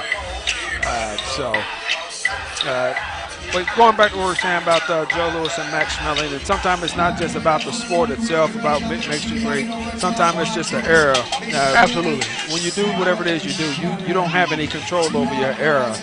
But, pre-World War II, with the racism in the United States and the conditions that Joe Louis had to fight under, and then Nazi Germany, you had good versus evil. Right, and that was a whole backdrop for really the drama of the fight. That's absolutely correct. And poor Schmeling, he had nothing to do with any of the stuff. And if I'm not mistaken, when Joe Louis passed away, it was Schmeling who paid for his that's absolutely right. Funeral, because they were good friends outside. That was a straight right hand. The jab's been working all night, and then we see Gavon come with a straight right hand. And I tell you, Cicero, being as competitive as he's been tonight, did not like that. He didn't like that at all. When Cicero comes in, tries to pick up the work, he knows it's a close fight, and now he knows he's definitely down after getting caught with that shot. It looks like the shot didn't hurt, but it definitely caught him off guard. And like we said, working behind a strong jab, coming with a straight right that was definitely enough to drop Cicero. Yeah, he's definitely increasing his output. Oh, yeah, definitely. I think that was a wake-up call for Cicero. You could tell Cicero's a fighter that's not used to losing a bout. And you're starting to see Gavon relax a little bit. I don't know if this is the time to do that. His corner saying Cicero using a little gamesmanship, making sure in what I call a half clutch. Right. He tried to hit him with the windmill. So now we have Gavon settling in and working behind that jab again. Willing to work the body. The body shot keeps everybody honest. It really keeps Cicero from landing those hard overhand punches. You know, Gavon is using a modified version of the that shoulder roll. He really is. He really is. He has a traditional defense with his right hand, but on the other side, he's willing to shoulder roll. It sets him up for a lot of nice ducks for those power shots that Cicero's trying to throw. Yeah, because Cicero's not able to really hit him very flush with his shots, and he's twisting just enough. Gavon is just enough to avoid those big shots from Cicero comes in with a looping left. It landed, but doesn't seem to have much effect on Gavon. I think those body shots and that knockdown's taking a little bit of sting. You notice Gavon's really not taking any serious shots flush. And that's what I'm saying. He's twisting his defense. He's twisting just enough where he's not getting a good shot landed on him. but he's able to land a nice, good flush shots on Cicero. It's still a competitive fight. Finding the distance with the jab is Gavan. Again, Paulin trying to find that distance. Looks like he's trying to set Cicero up for a 1-2. It looks like conditioning may be just now begin to start being an issue for the fighters as they start to test each other's mettle to see who's in the best shape. Hopefully Gavan's corner sees that he's going to need his shoes tied. Yeah, I noticed that earlier. That was a very, very good round, very entertaining. I got Gavan up 4 rounds to none. Of course, he got a 10-8 round that last round with the knockdown. And I think people really need to understand that that even though, according to the rounds, that Gavan is basically running away with the fight, according to the unofficial scorecards that we have, this is a very, very, very competitive fight. Very competitive. And Cicero is a very, very game fighter. See, Gavan is getting some attention to that boot, getting it tied. His corner's getting it tied up.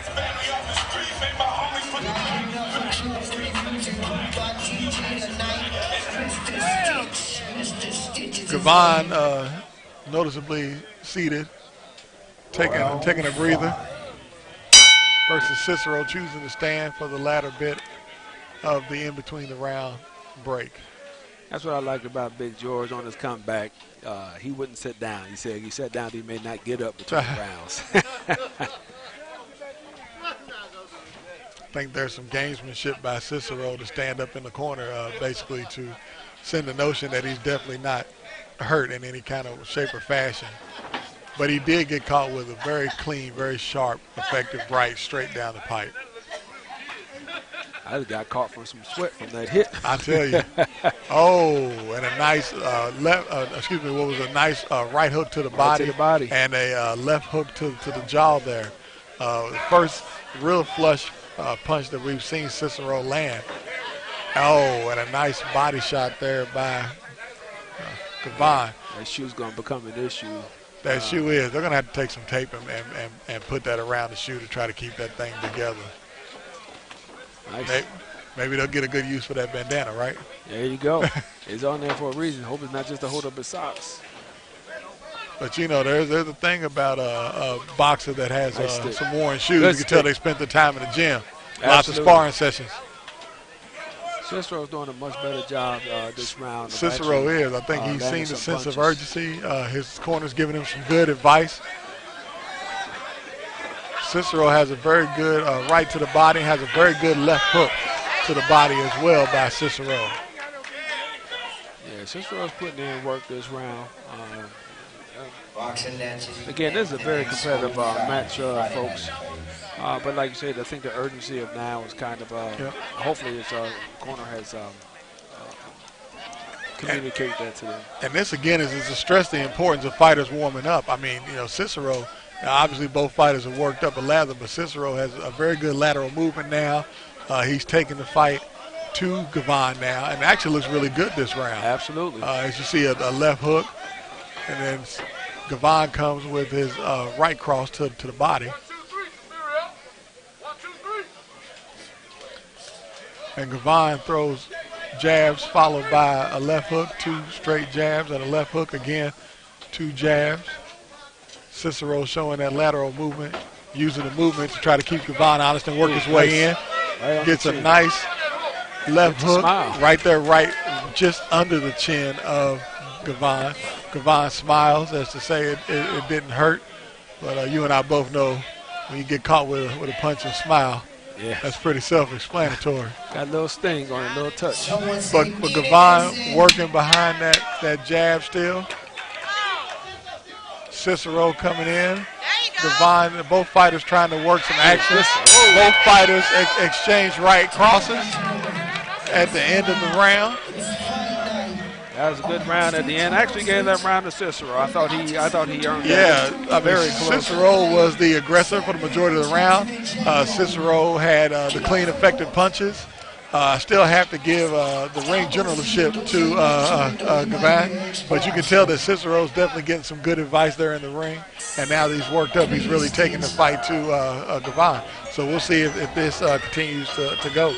And he definitely, it was the first round, like you said to your point, he got worked up and he was able to actually land some clean, effective punches. I think Cicero's corner has to be telling him that, according to our unofficial scorecards, Cicero needs a knockout in order to win this fight in the last round. It looks like Cicero's corner is telling him how to work his angles in order to get that overhand right.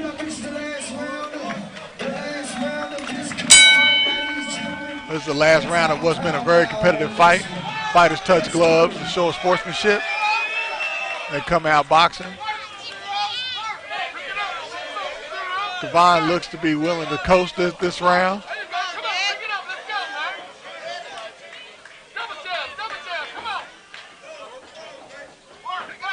Devon's pulling his trunks up off of his knees. Might opt for some shorter shorts the next fight around with that wide stance that he has. Good work. Devon coming in.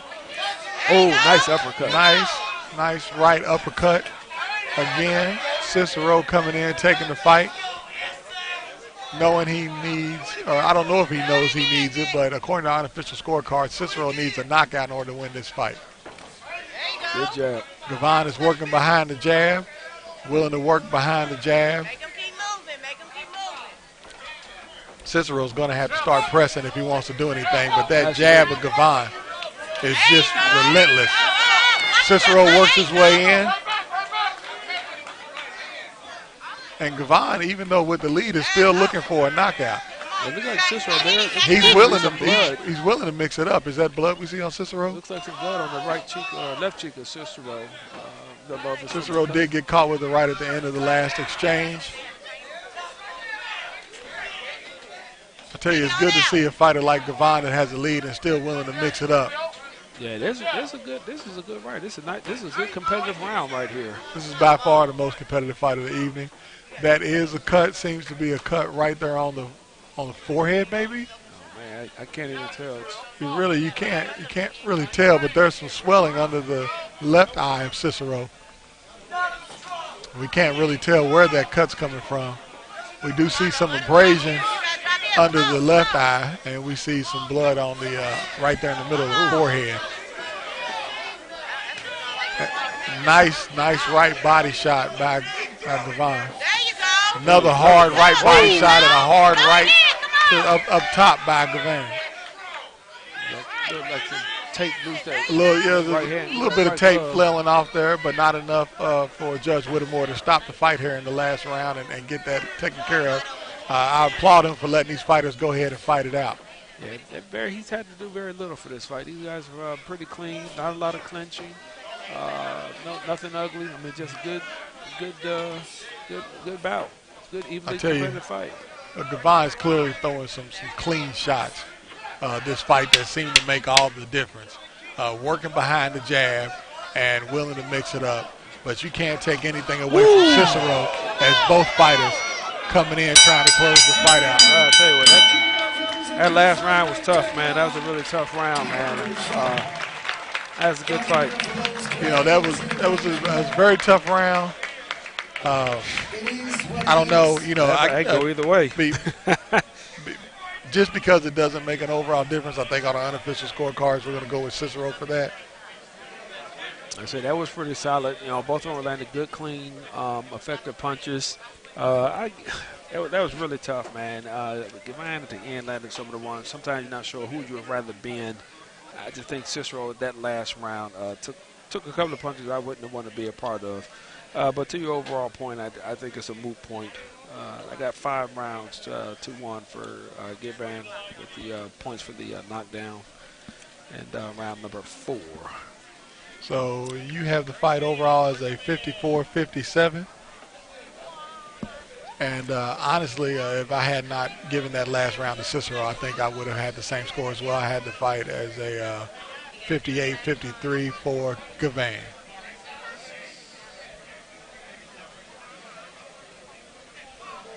I have the fight 59-54 for 59-54 for Gavin. I'm sorry, I went the other way on that. 59-54.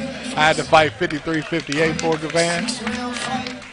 we'll see what the official judges' scorecard say. Judge 1 scores about 57, 56. Judges 2 and 3 scored about 58, 55. For the winner by unanimous decision in the red corner, Nick King. Yeah, that was a pretty very competitive game fight. Very game fight. If you're from Fish, Indiana, y'all give it up. Shit, give us up. That's right, that's right. Hope y'all enjoy yourselves. Yeah, that was pretty solid. And, you know, I've seen fights that have gone 10 and 12 round fights where a guy made about 120 to 108, and even though the guy might have won all the rounds, it wasn't indicative of it was a competitive fight. The guy just lost all the rounds. You know, that was the only difference. And honestly, I think that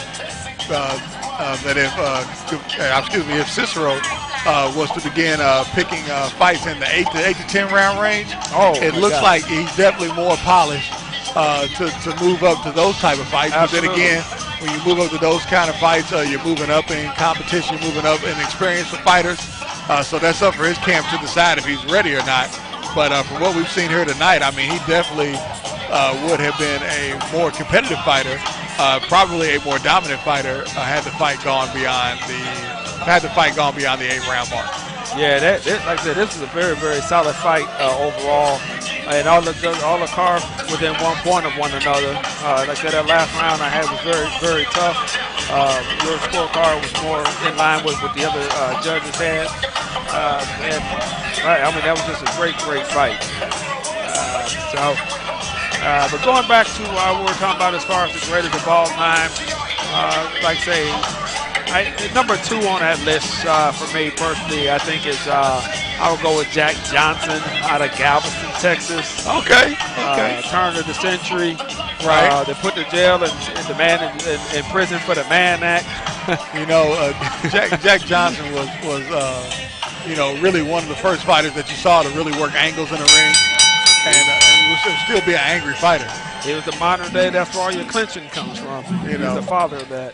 Jack Johnson had an incredible chip on his shoulder, too. Yes, indeed. But the thing is, for those of you who are not familiar with Jack Johnson, there's a documentary called Unforgivable Blackness, and it just gives you a whole different perspective.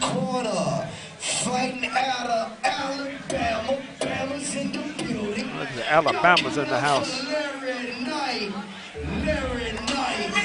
Larry Knight.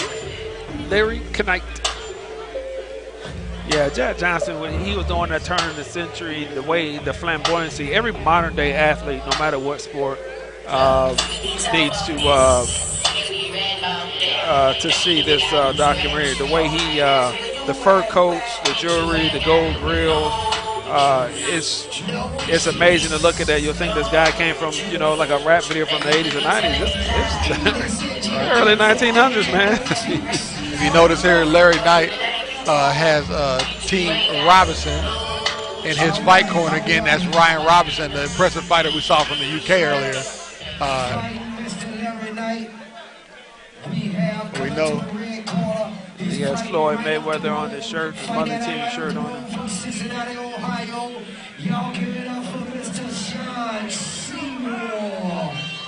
Sean Seymour, out of Cincinnati. 2 hours up the road in Cincinnati.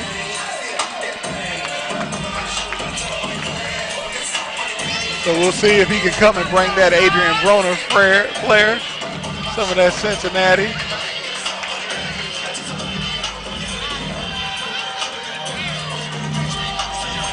So Cincinnati in the lime, we got Knight in the maroon and then the black. Just from what I see, they're not disrobed yet. The guy from Cincinnati seems to be definitely more conditioned and in shape, but I very well could be mistaken. But the only time we're going to tell when they come out here.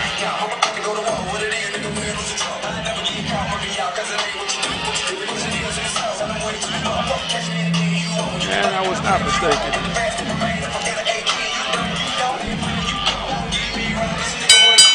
We are getting ready for the last fight of the evening, and in classic fashion, we're going to end on a heavyweight bout.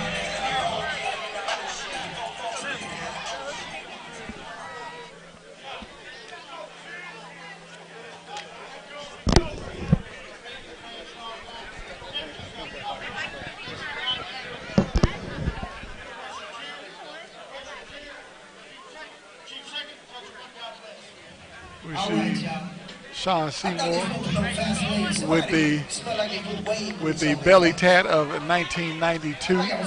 Yeah, I saw that, man. I just realized my career is older than this guy. Makes me feel mature. Roll Tide. We have a 26-year-old Seymour, but even at 26 appears to be potentially the younger fighter in this match. We didn't get an age listed for Knight. Well, Knight has that tattoo there on his body, so I'm making an assumption that's him.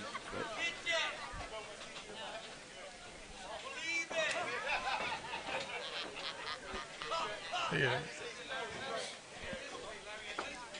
We got another Right, that's I apologize earlier, but you have Knight, which is actually the 26-year-old, and Seymour, we're not quite sure of his age. I'd say he definitely is a southpaw versus the traditional stance of a right-handed fighter. Mr. Knight's trying to establish his jab. Ooh, good stick. So comes with the lead right. You know, we always talk about that. You know, fighting on the half clutch, and Judge Whittemore is going to let that go. Seymour in the black trunks, maroon piping, Roll Tide on the front. Seymour in the lime green with Philippians 9-13 on the back.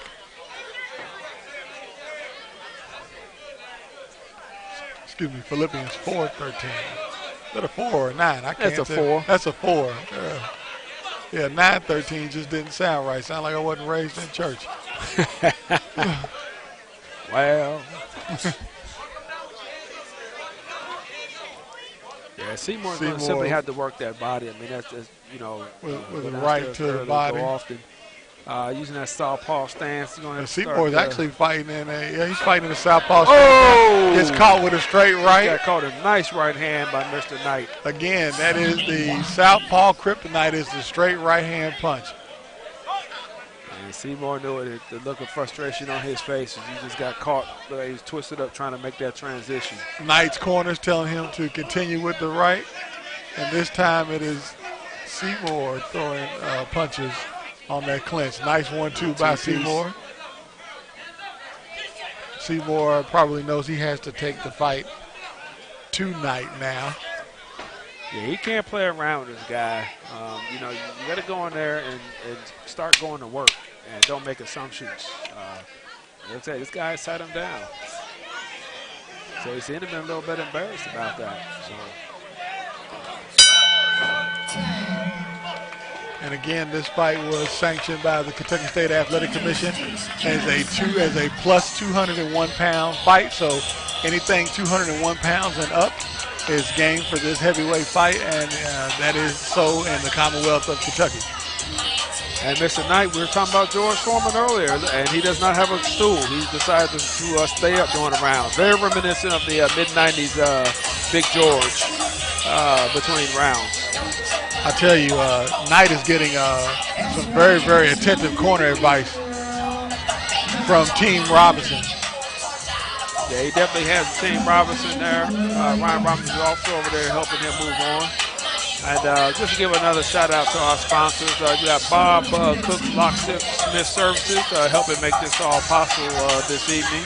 Absolutely. And again, to pay the bills, we have Dominique Berry, Realtor, All or Nothing Athletics, Cook, Locksmith, and Mimi. So if you're in the Louisville area, make sure you check those out. And thank you to the sponsors for making sure we have a great evening tonight. Come back in. We have Seymour establishing, working behind the jab. Yeah, using that double jab, using his athletic ability. Using that right hand. Really, I'd like to see Seymour throw more of that left hand straight down the pipe. I'd like to see him go to a right-hand lead to catch Seymour slipping. Yeah, I think you look at Knight definitely has that power punch. Ooh, good work. The corner advice for Knight is to stalk his opponent and to walk him down to take away some of the quickness that Seymour may have over him. Knight is surprised. They're showing some boxing. Every time Seymour ducks down to try to go to the body, Knight ducks down right with him and just nullifies that shot altogether. Knight has been instructed to walk him down and throw that right-hand lead, and it's been working tonight. Absolutely. He's getting great advice from his corner. He's getting very good advice from his corner. Yeah, Mr. Knight apparently has a skill set seems to be, above Mr. Seymour over here, and he's using it to his advantage. Again, throwing that straight right down the pipe, that southpaw kryptonite.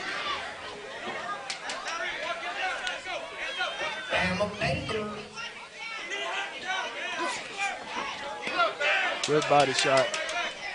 I'll tell you, and if anyone doesn't think that a corner man doesn't help you out, if you watch Larry paying attention to the corner instructions that he's getting, has seemed to make him a much more game fighter in this fight than the first 10 seconds of the fight. Yeah, Seymour used to use athletic ability. Knight seems to be a little bit more flat-footed. He actually seems to be somewhat winded. And Seymour, he touched a little bit of that power earlier, so he may be more reluctant to engage. I'm still looking for Seymour to throw that straight left. If he expects to do anything in this fight, that's going to be his most effective punch. He's trying to work the left behind the jab, and once he finds his distance, he's got to let that thing fly. Nice stick. Good left. Good counter by Knight. A lot of right-hand leads over here. Larry Knight stalking Seymour in the ring, just walking him down, walking him down, walking him down. Good body shot. It's a nice right hook to the body. Fighter's punching a little bit in the clinch. Yeah, Seymour's trying to hit Mr. Knight with bad intentions with that one.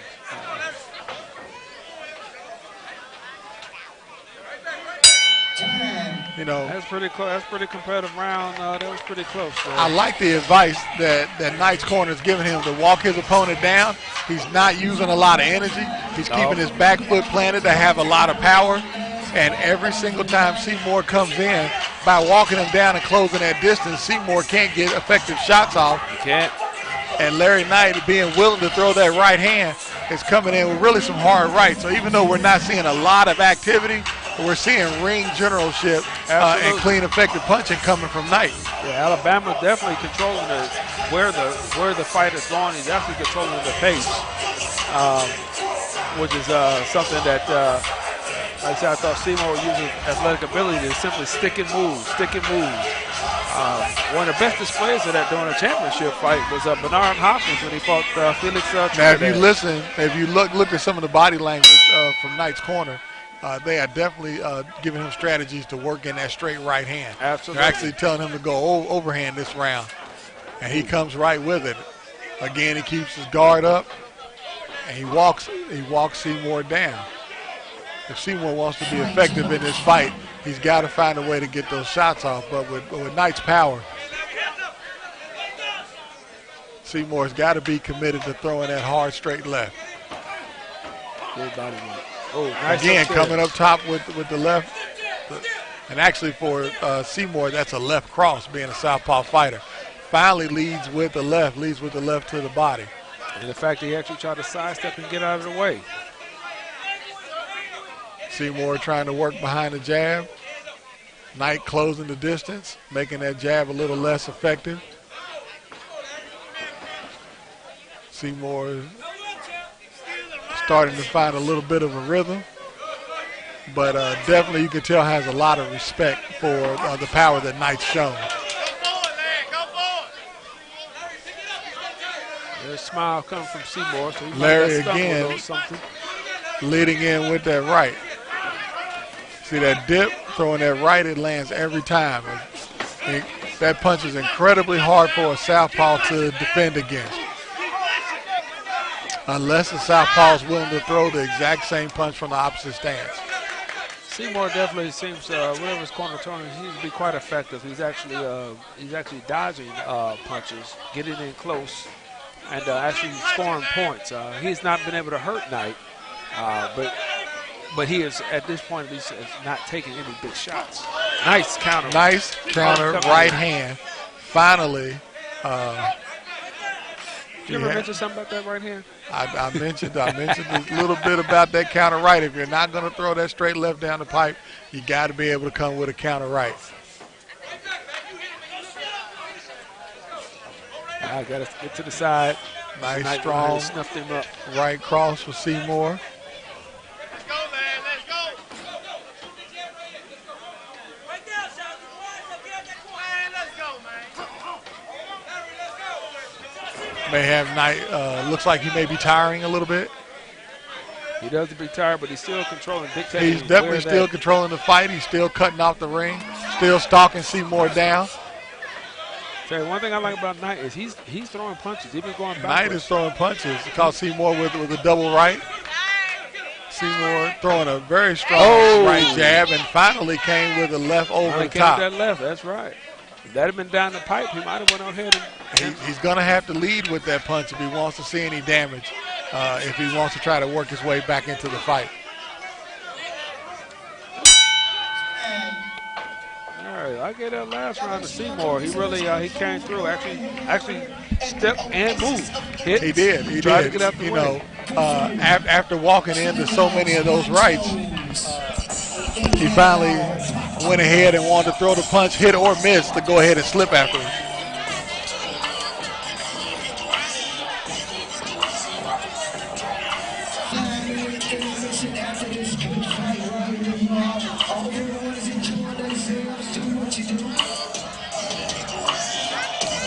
Round. We'll just see if Knight was just simply taking a round off of it. He was just tired. He was still pressing forward. He just wasn't able to land his punches because Seymour decided to actually move out of the way for once. And that's really a result of listening to that corner. You know, if you listen to the corner, they are absolutely screaming at Knight to keep walking his opponent down, keep stalking his opponent, and that has really nullified the punches of Seymour. Seymour appears to be the quicker fighter, has more lateral movement, but walking the opponent down is an excellent strategy that was given by Knight's corner. Knight is vicious, letting them hands go. Letting 2 and 3 punches go at a time.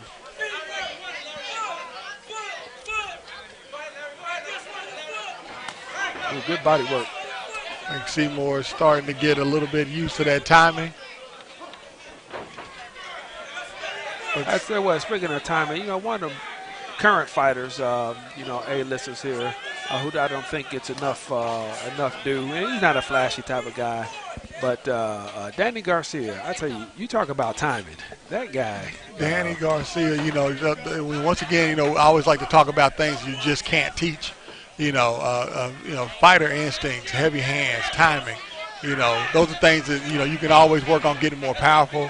You can always work on how you conduct yourself and move around the ring a little better.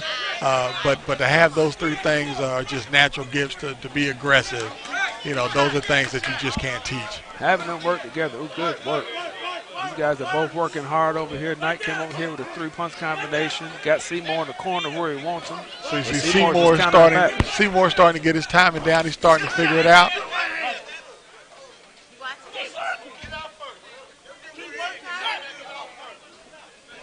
Judge Whittemore breaks the fighters up.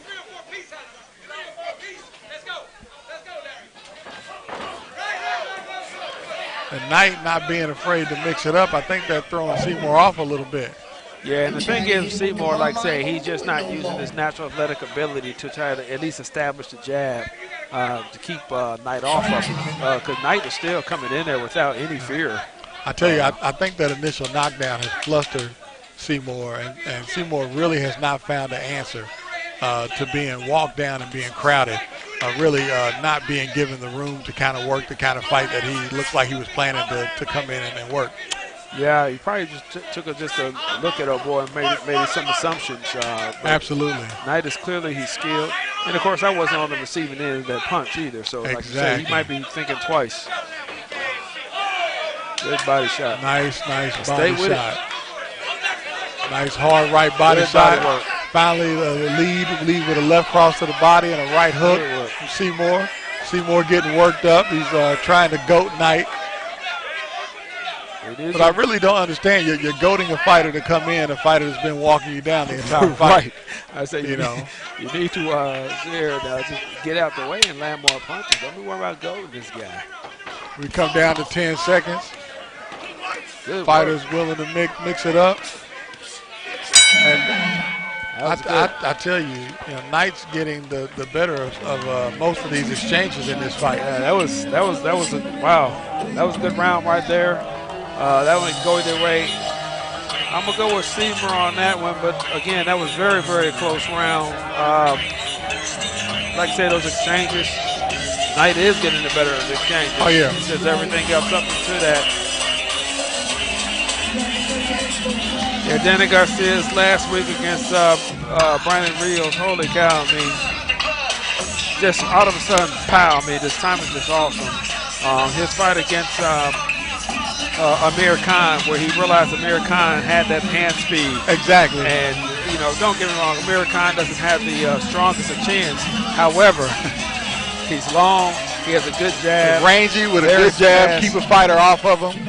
And Danny Garcia is just tying that perfect, man. It was lights out. We go into round 5. And again, you see Larry Knight in the black trunks coming out with a plan to stalk down Seymour. Seymour getting his fighting legs under him with a 1-2, trying to breach the guard. Larry pawing, getting instructions to keep moving forward. Seymour starting to pick his shots. He's doing all this hooting and hollering and shouting, but he's still getting backed up. Seymour is picking his shots. And Larry Knight is starting to tire out somewhat, visibly tired now. Good body shot. In the early, protect yourself at all times, I believe is what they said about that. I believe that would be correct. There was no break. The fighters are still fighting. Got away, good move there. Stick and move is all this. Larry Knight coming in with more left since he's been getting hit. He's trying to establish the jab.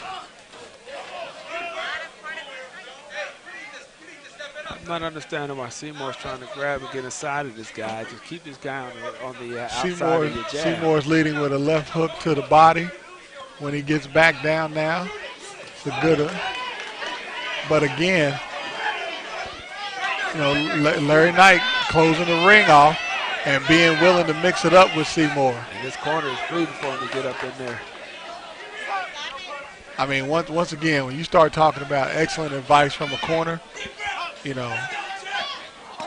good shot. Seymour seems to be the more tactically sound fighter. But again, from a strategy standpoint, by Knight walking down Seymour has nullified what we may consider a superior boxer in Seymour. Yeah, because Knight is still coming in here with no fear whatsoever. I mean, he's just I guess Seymour's punching may not just have enough sting. He's not even thinking twice. He's just walking right. And the knockdown might have took some pop off. Going into these going into the 5th round, may have took a little sting off the punches.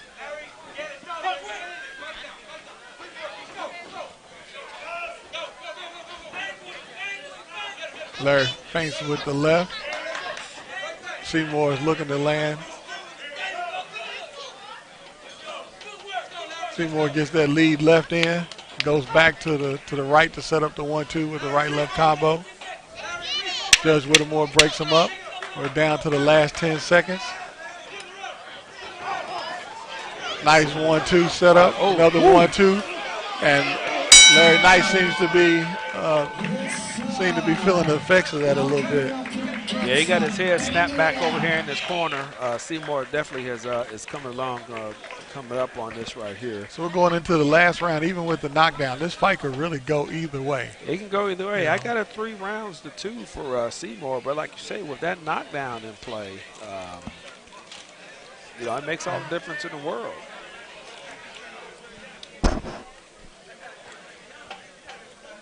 You have it 3 rounds to 2. I have it 4 rounds to 1 for Knight.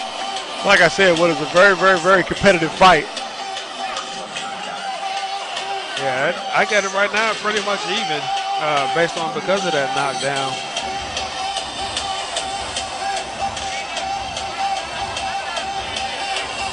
Yeah, I got 3 rounds to 2 for Seymour, but with the knockdown, it's essential that makes it an even fight. Right. And again, the round 4, it could have went either way. So here we are. We're on the 6th and the final round of this heavyweight fight. Larry's corner's telling him to go for the knockout.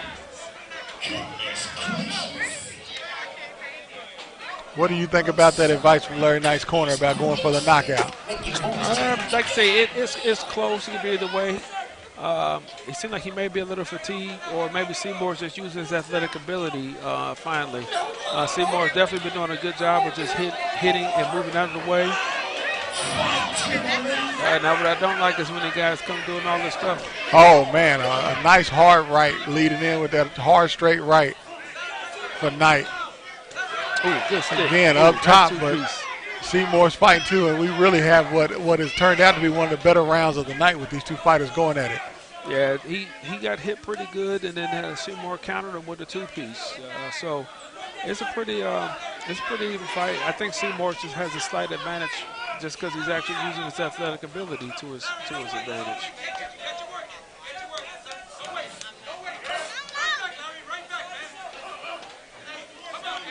I tell you what, this sport is pretty brutal.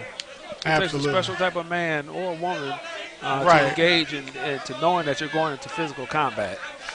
You know. Woo!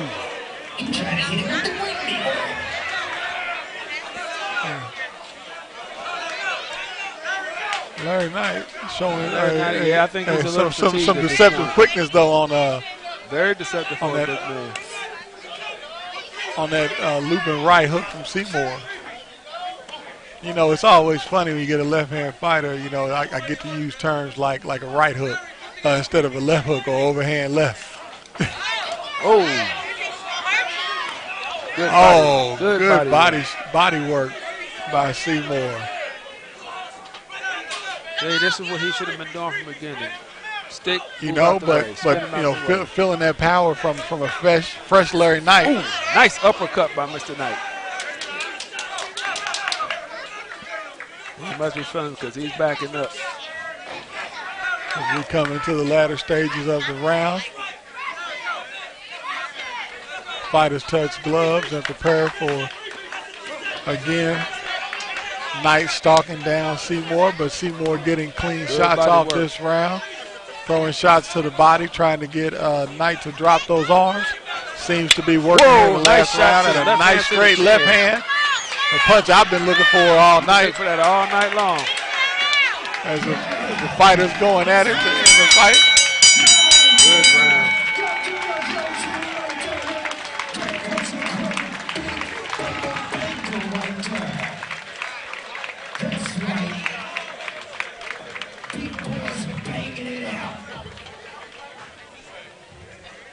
I have it 57-56 for Mr. Seymour. I have it, was that 58-53 for Knight. Mr. Knight, that's good. That's going to be interesting. But then again, though, you know, we're basically talking about rounds 3 and round 4. Yeah, they were very, very, very, very close. But I flipped both of those. And you got 58. Excuse me, that's I have that. Made a mistake there. That's 55-58. That 3-round difference: 55 Seymour, 58 Knight. So yeah, like say 3 and 4. And I got an asterisk right here. Like I said, that round could have gone either way. 4 could have gone either way. I have it circled here. You know, you have the asterisk as a very, very tough round to score. But it's a pretty good bout right here overall, just in general. This is probably the most in the previous fight, 2 most competitive fights of the evening. This was going to be very hard to judge. I really wouldn't fault the judges either way. Seymour definitely had an uphill battle. I think Seymour was the more polished fighter, but Larry Knight just had the game strategy. Absolutely. You know, the corner work that was done. You know, from Ryan Robinson's corner, folks. You know.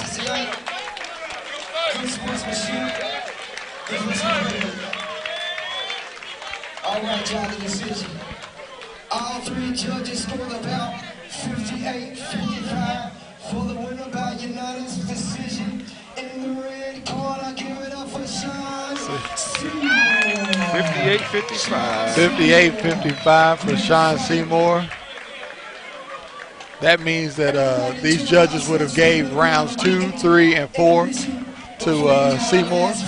Yep, I believe it would have been round 2 would have been the difference based on, because that was just one off there. So they gave Seymour every round except for the first round that he was knocked down.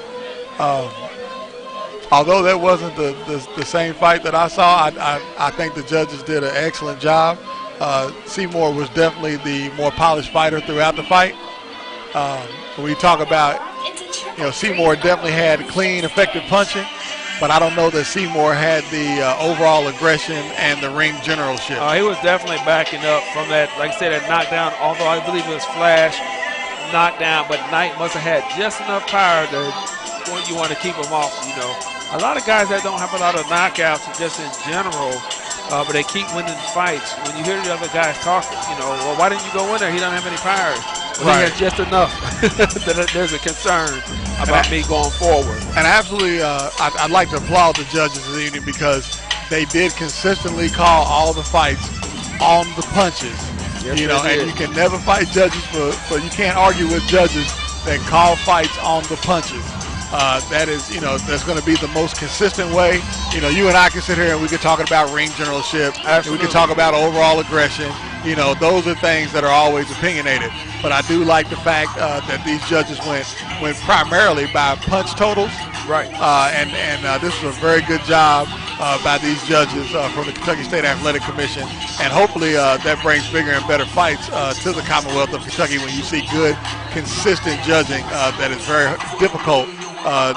Very difficult to argue with that doesn't show any bias. Absolutely. Yeah, we like to get, I know Evander Holyfield brought some fights here in the Commonwealth of Kentucky. And, you know, of course, Muhammad Ali, the Commonwealth of Kentucky is his absolutely. Our home a Louisville native, a Louisville legend, Muhammad Ali. That's right. God rest his soul. Silver lip. I tell you what, he is considered by some the greatest of all time. You know, he's definitely the greatest. People know who he is, regardless. So at one point, one can argue that he was the most famous person in the world. You know, and that's very interesting. You know, when people talk about the greatest of all time, you know, when you talk about in the heavyweight division, you know, no one's going to argue that the time of inactivity for Muhammad Ali when he was stripped of his belt was definitely during his prime years. When you have a lot of fighters that pay homage. You have Mike Tyson that said even though Ali could not throw a body shot, even though he didn't have any defense to speak of, that he would not have been able to beat Ali, showing deference because people will argue that point. But no one can doubt that if two fighters go to the brink time and time again, if Ali showed anything, he was always the fighter who wanted it more, even his defeats. Ali had what you call those intangibles. Exactly. Even second fight after his comeback, he fights Joe Frazier. Frazier finally gets him in the 14th round, I believe, or 15, whatever the case may be. But Ali's going to get up. Right. I mean, these guys they're not going to give up. They're going to keep on going. Exactly. And those are the intangibles that those guys. And they have a lot of war of attritions, and I think that's what it is. That nostalgia of what may be missing to a certain extent today, because sometimes you get a guy that's just that much better and he just rolls through everyone. Right. That guy doesn't get his props because he hasn't had a war, because he has no equal. And then you also saw too, I mean, obviously we're never going to see the age of a 15-round heavyweight fight again. That's just not going to happen. You know, where you had really a tale of two fights, where you had a fighter between rounds 10 and 15. You know, there were a lot of fighters between round 10 and 15 that were pulling out fights, including Muhammad Ali. That's correct. That happened to, if I'm not mistaken, that was Sugar Ray Leonard beat Hearns because of the 15th round. You know, got him in the end. Hearns had him at the early portions of that fight. You know, so it's definitely, the name of the game has changed. you know, I think a lot of people really don't understand too that these 15-round fights that were going the distance. For every 3 15-round fights, they're really fighting 4 fights in modern day time. That is correct.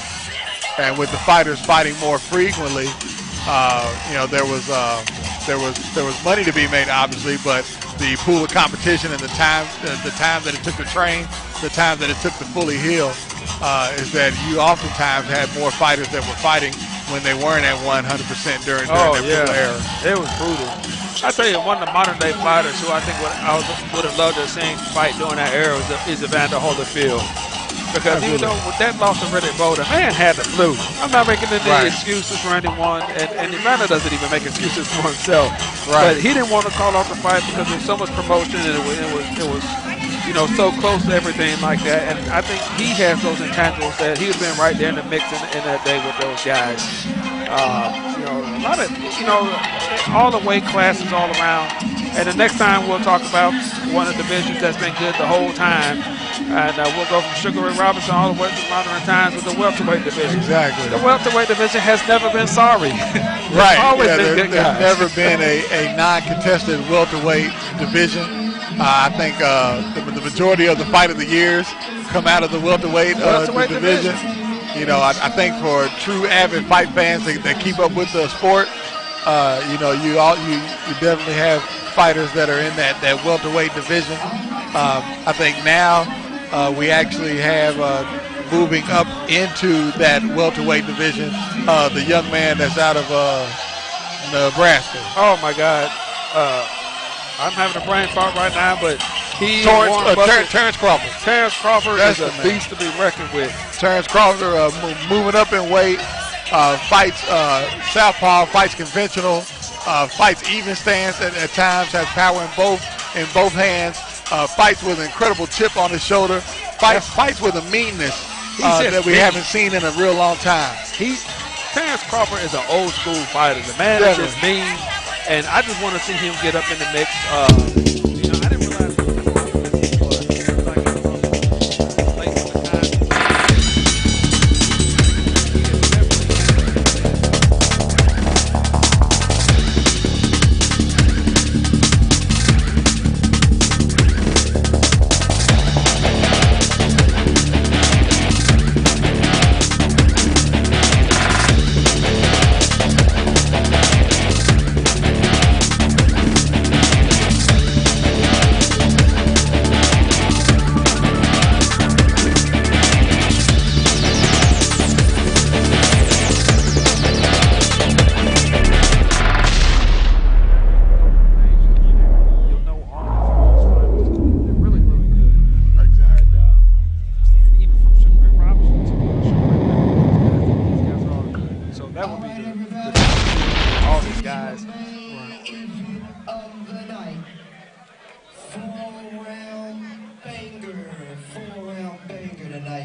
The main event here, we have Mac Murphy.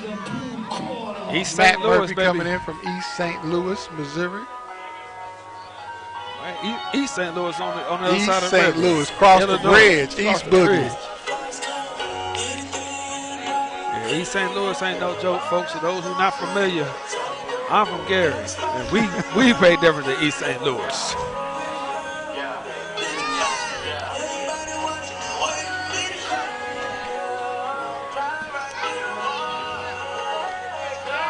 Making his way East St. Louis, about 3 hours and 45 minutes west of Louisville.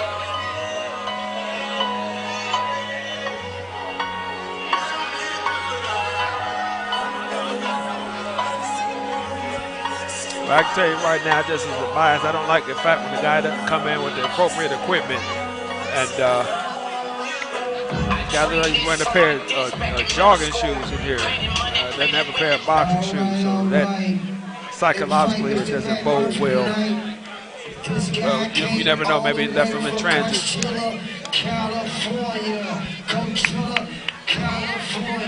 Chili.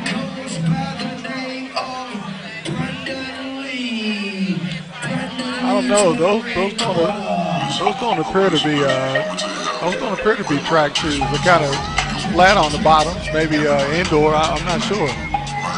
I know what they're not. They're not boxing shoes. They don't look like they're not look traditional boxing high tops. You're right.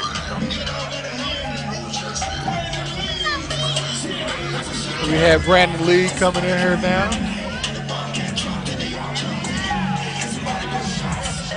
This is going to be interesting now. These guys are pretty thick. Where we got welterweights here?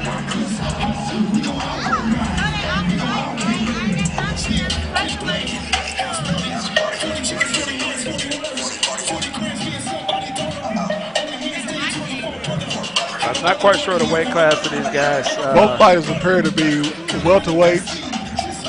They might be, so they could be even lightweights. They could be junior welterweights. Maybe even lightweights. We're not sure. We didn't get the pre-fight weights, but we do know they are in the same weight class as this fight is sanctioned by the Kentucky State Athletic Commission. Both fighters appear to be in pretty good shape. Brandon Lee coming from Coachella, California. Both of these guys look pretty much dry as a bone, though. That's concerning. We'll see pretty quickly how quickly they warm up. And we're off to round one of the main event. Lee jumps out quickly to the middle of the ring to establish that jab. Lee is in a traditional stance. Oh, wow, nice left hand. As is nice Murphy. shot.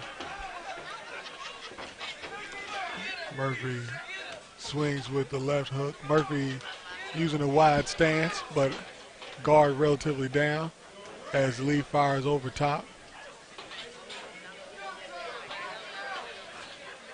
Lee appears to be the fighter that has more reach. Nice two-piece. Yeah, Lee definitely is establishing. Lee comes with the left right. The standard 1-2 working behind that jab. See Murphy with a jab of his own to answer.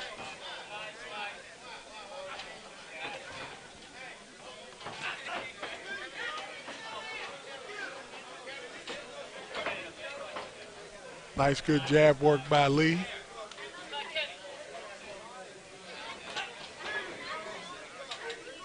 Lee looking to land that overhand right, hits just right on the ear. I tell you, I thought that punch might have been enough to get a knockdown. Lee's coming with a very, very hard right hand. Oh, jeez. A very hard right hand. Forces Murphy to back up a little bit.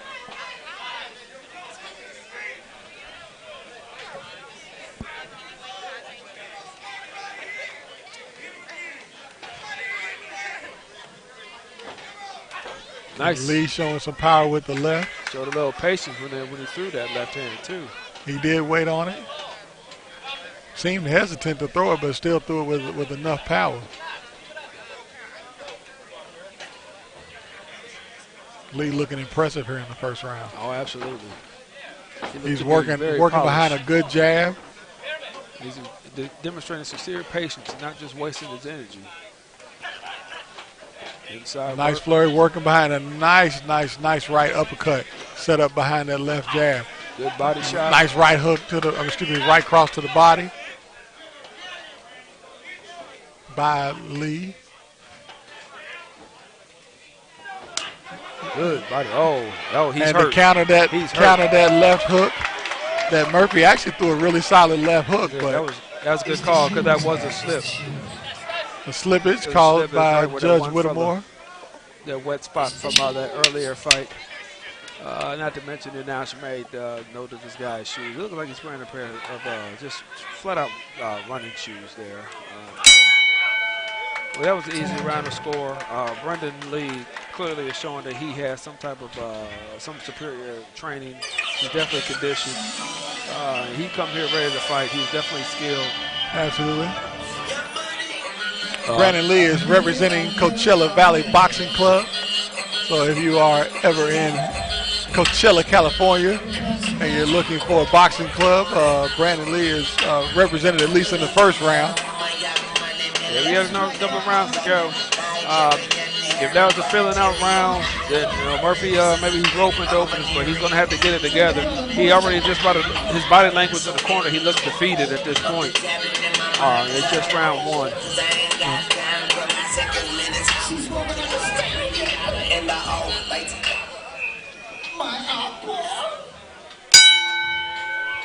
Here we go, round two, folks. Round Good two of a scheduled 6-round fight.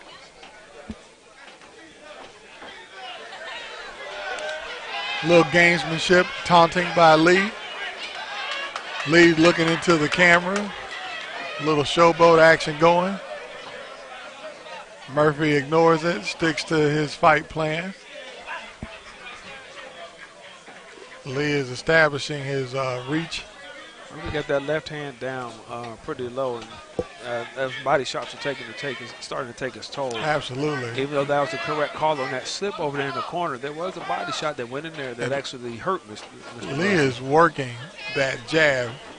His solid jab. He's working it to the body. He's working it upstairs.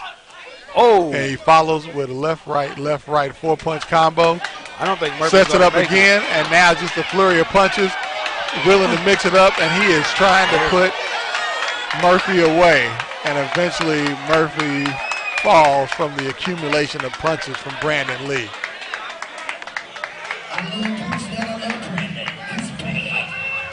Again, Lee comes in with a hard right to the body. This guy's going to have to setting it up again. Murphy smells blood on the push. Gets some words from Judge Whittemore, but not a warning. Judge Whittemore letting these fighters fight. Brandon Lee is definitely with another hard right, another hard right, another hard right, a left, a right, a left uppercut, a right uppercut, and now just straight right hands from Lee as he gets tied up, broken up by Judge Whittemore. And again, Lee is focused, laser focused, throwing hard lefts and rights, setting up behind. Now he's throwing a strong left hand. I think Murphy's in over his head, and I think he realized that he needs to get that hand up because he's just getting hit right there on the left side of his head. He's not protecting Lee's planting that back foot now to get that power in on these punches. And when he gets inside, he's really starting to tee off on Murphy. Murphy misses with a wild right. Again, Lee working behind that jab, throws a right uppercut, and comes back with a left hook over top. A right cross to the body by Lee. I tell you, Lee is really, mixing it up. He's got a whole portfolio of punches that he's giving to Murphy. Overhand right.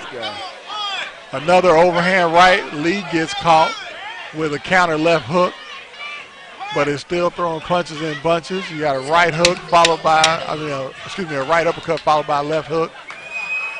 And Lee wants to mix it up. He's trying to impress the crowd with a strong right uppercut. Murphy's going to have to do something. They're going to have to end up stopping this. He's absorbing a lot of shots to the head. The doctor's going over to take a look at Murphy at this time. I'm really surprised he didn't drop from the accumulation of the punches that. All those shots are landing flush on the ear. Man, that has a way of disorienting a fighter. Yeah. I think they're going to. And the doctor has called the fight. At least that is unofficially. We see the doctor has called the fight. Yeah, the doc has called the fight. And I tell you, Murphy's protesting, but I tell you that's a good call. I'm not going to argue with that stoppage.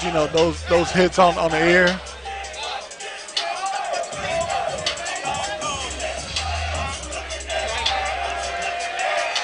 Yeah, Murphy just had no. He was just absorbing a lot of headshots. And I think it was when those punches came in bunches. Murphy's inability to hold a guard up and mix it up effectively, and those repeated shots, those laser-focused shots that kept hitting the left ear, of Murphy. And I think, just the fact that he's receiving just, again, on the left ear and the temple over and over and over. Nobody likes to see this kind of stoppage, but the doctor has an obligation to make these kind of decisions. And, you really can't argue with a doctor's decision to stop the fight when a fighter's clearly taking clean, hard shots repeatedly. Absolutely. And again, this is for the fighter's own protection because he was taking some good hits. So we have a stoppage at 2 minutes even, unofficially, in the round 2. Yeah, Murphy is unhappy with the fight, and I understand being the warrior, but he just simply had no answer. His defense was pretty much non-existent. Absolutely. Lee was all over that like a duck on a June bug. Judge Whittemore and Lee's camp pose. To the victor goes the spoils. That is absolutely correct. That was a very entertaining, very entertaining bout. Very good. Yeah. And like I say, sometimes you can look at possible skill level. I mean, just by the equipment, like I said, when they first come in there, sight unseen, you don't have the appropriate your shoes. So the thing is, you don't want to judge. You don't know if maybe you just left it or whatever, or is it mixed up or something? Again, as we wrap this up tonight, this is Sam Bell and Brella Spiller coming to you with Expo Fights in Louisville, Kentucky. Thank you all for enjoying the fights this evening. We'll see you next time. Thanks. Good night.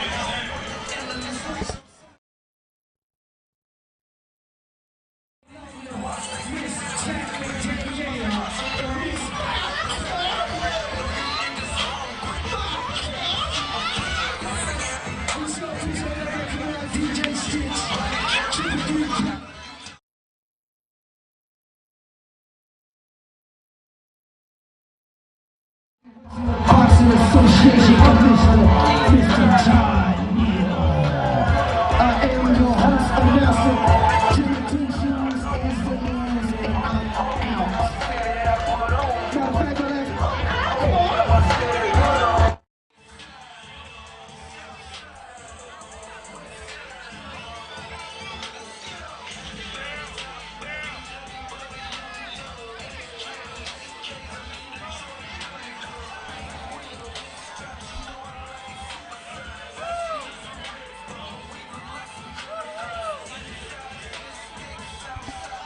Yeah.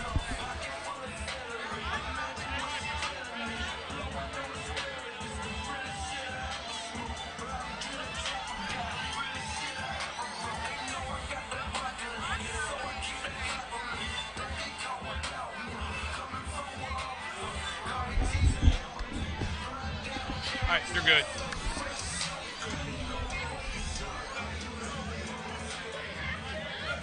Yeah, you're good.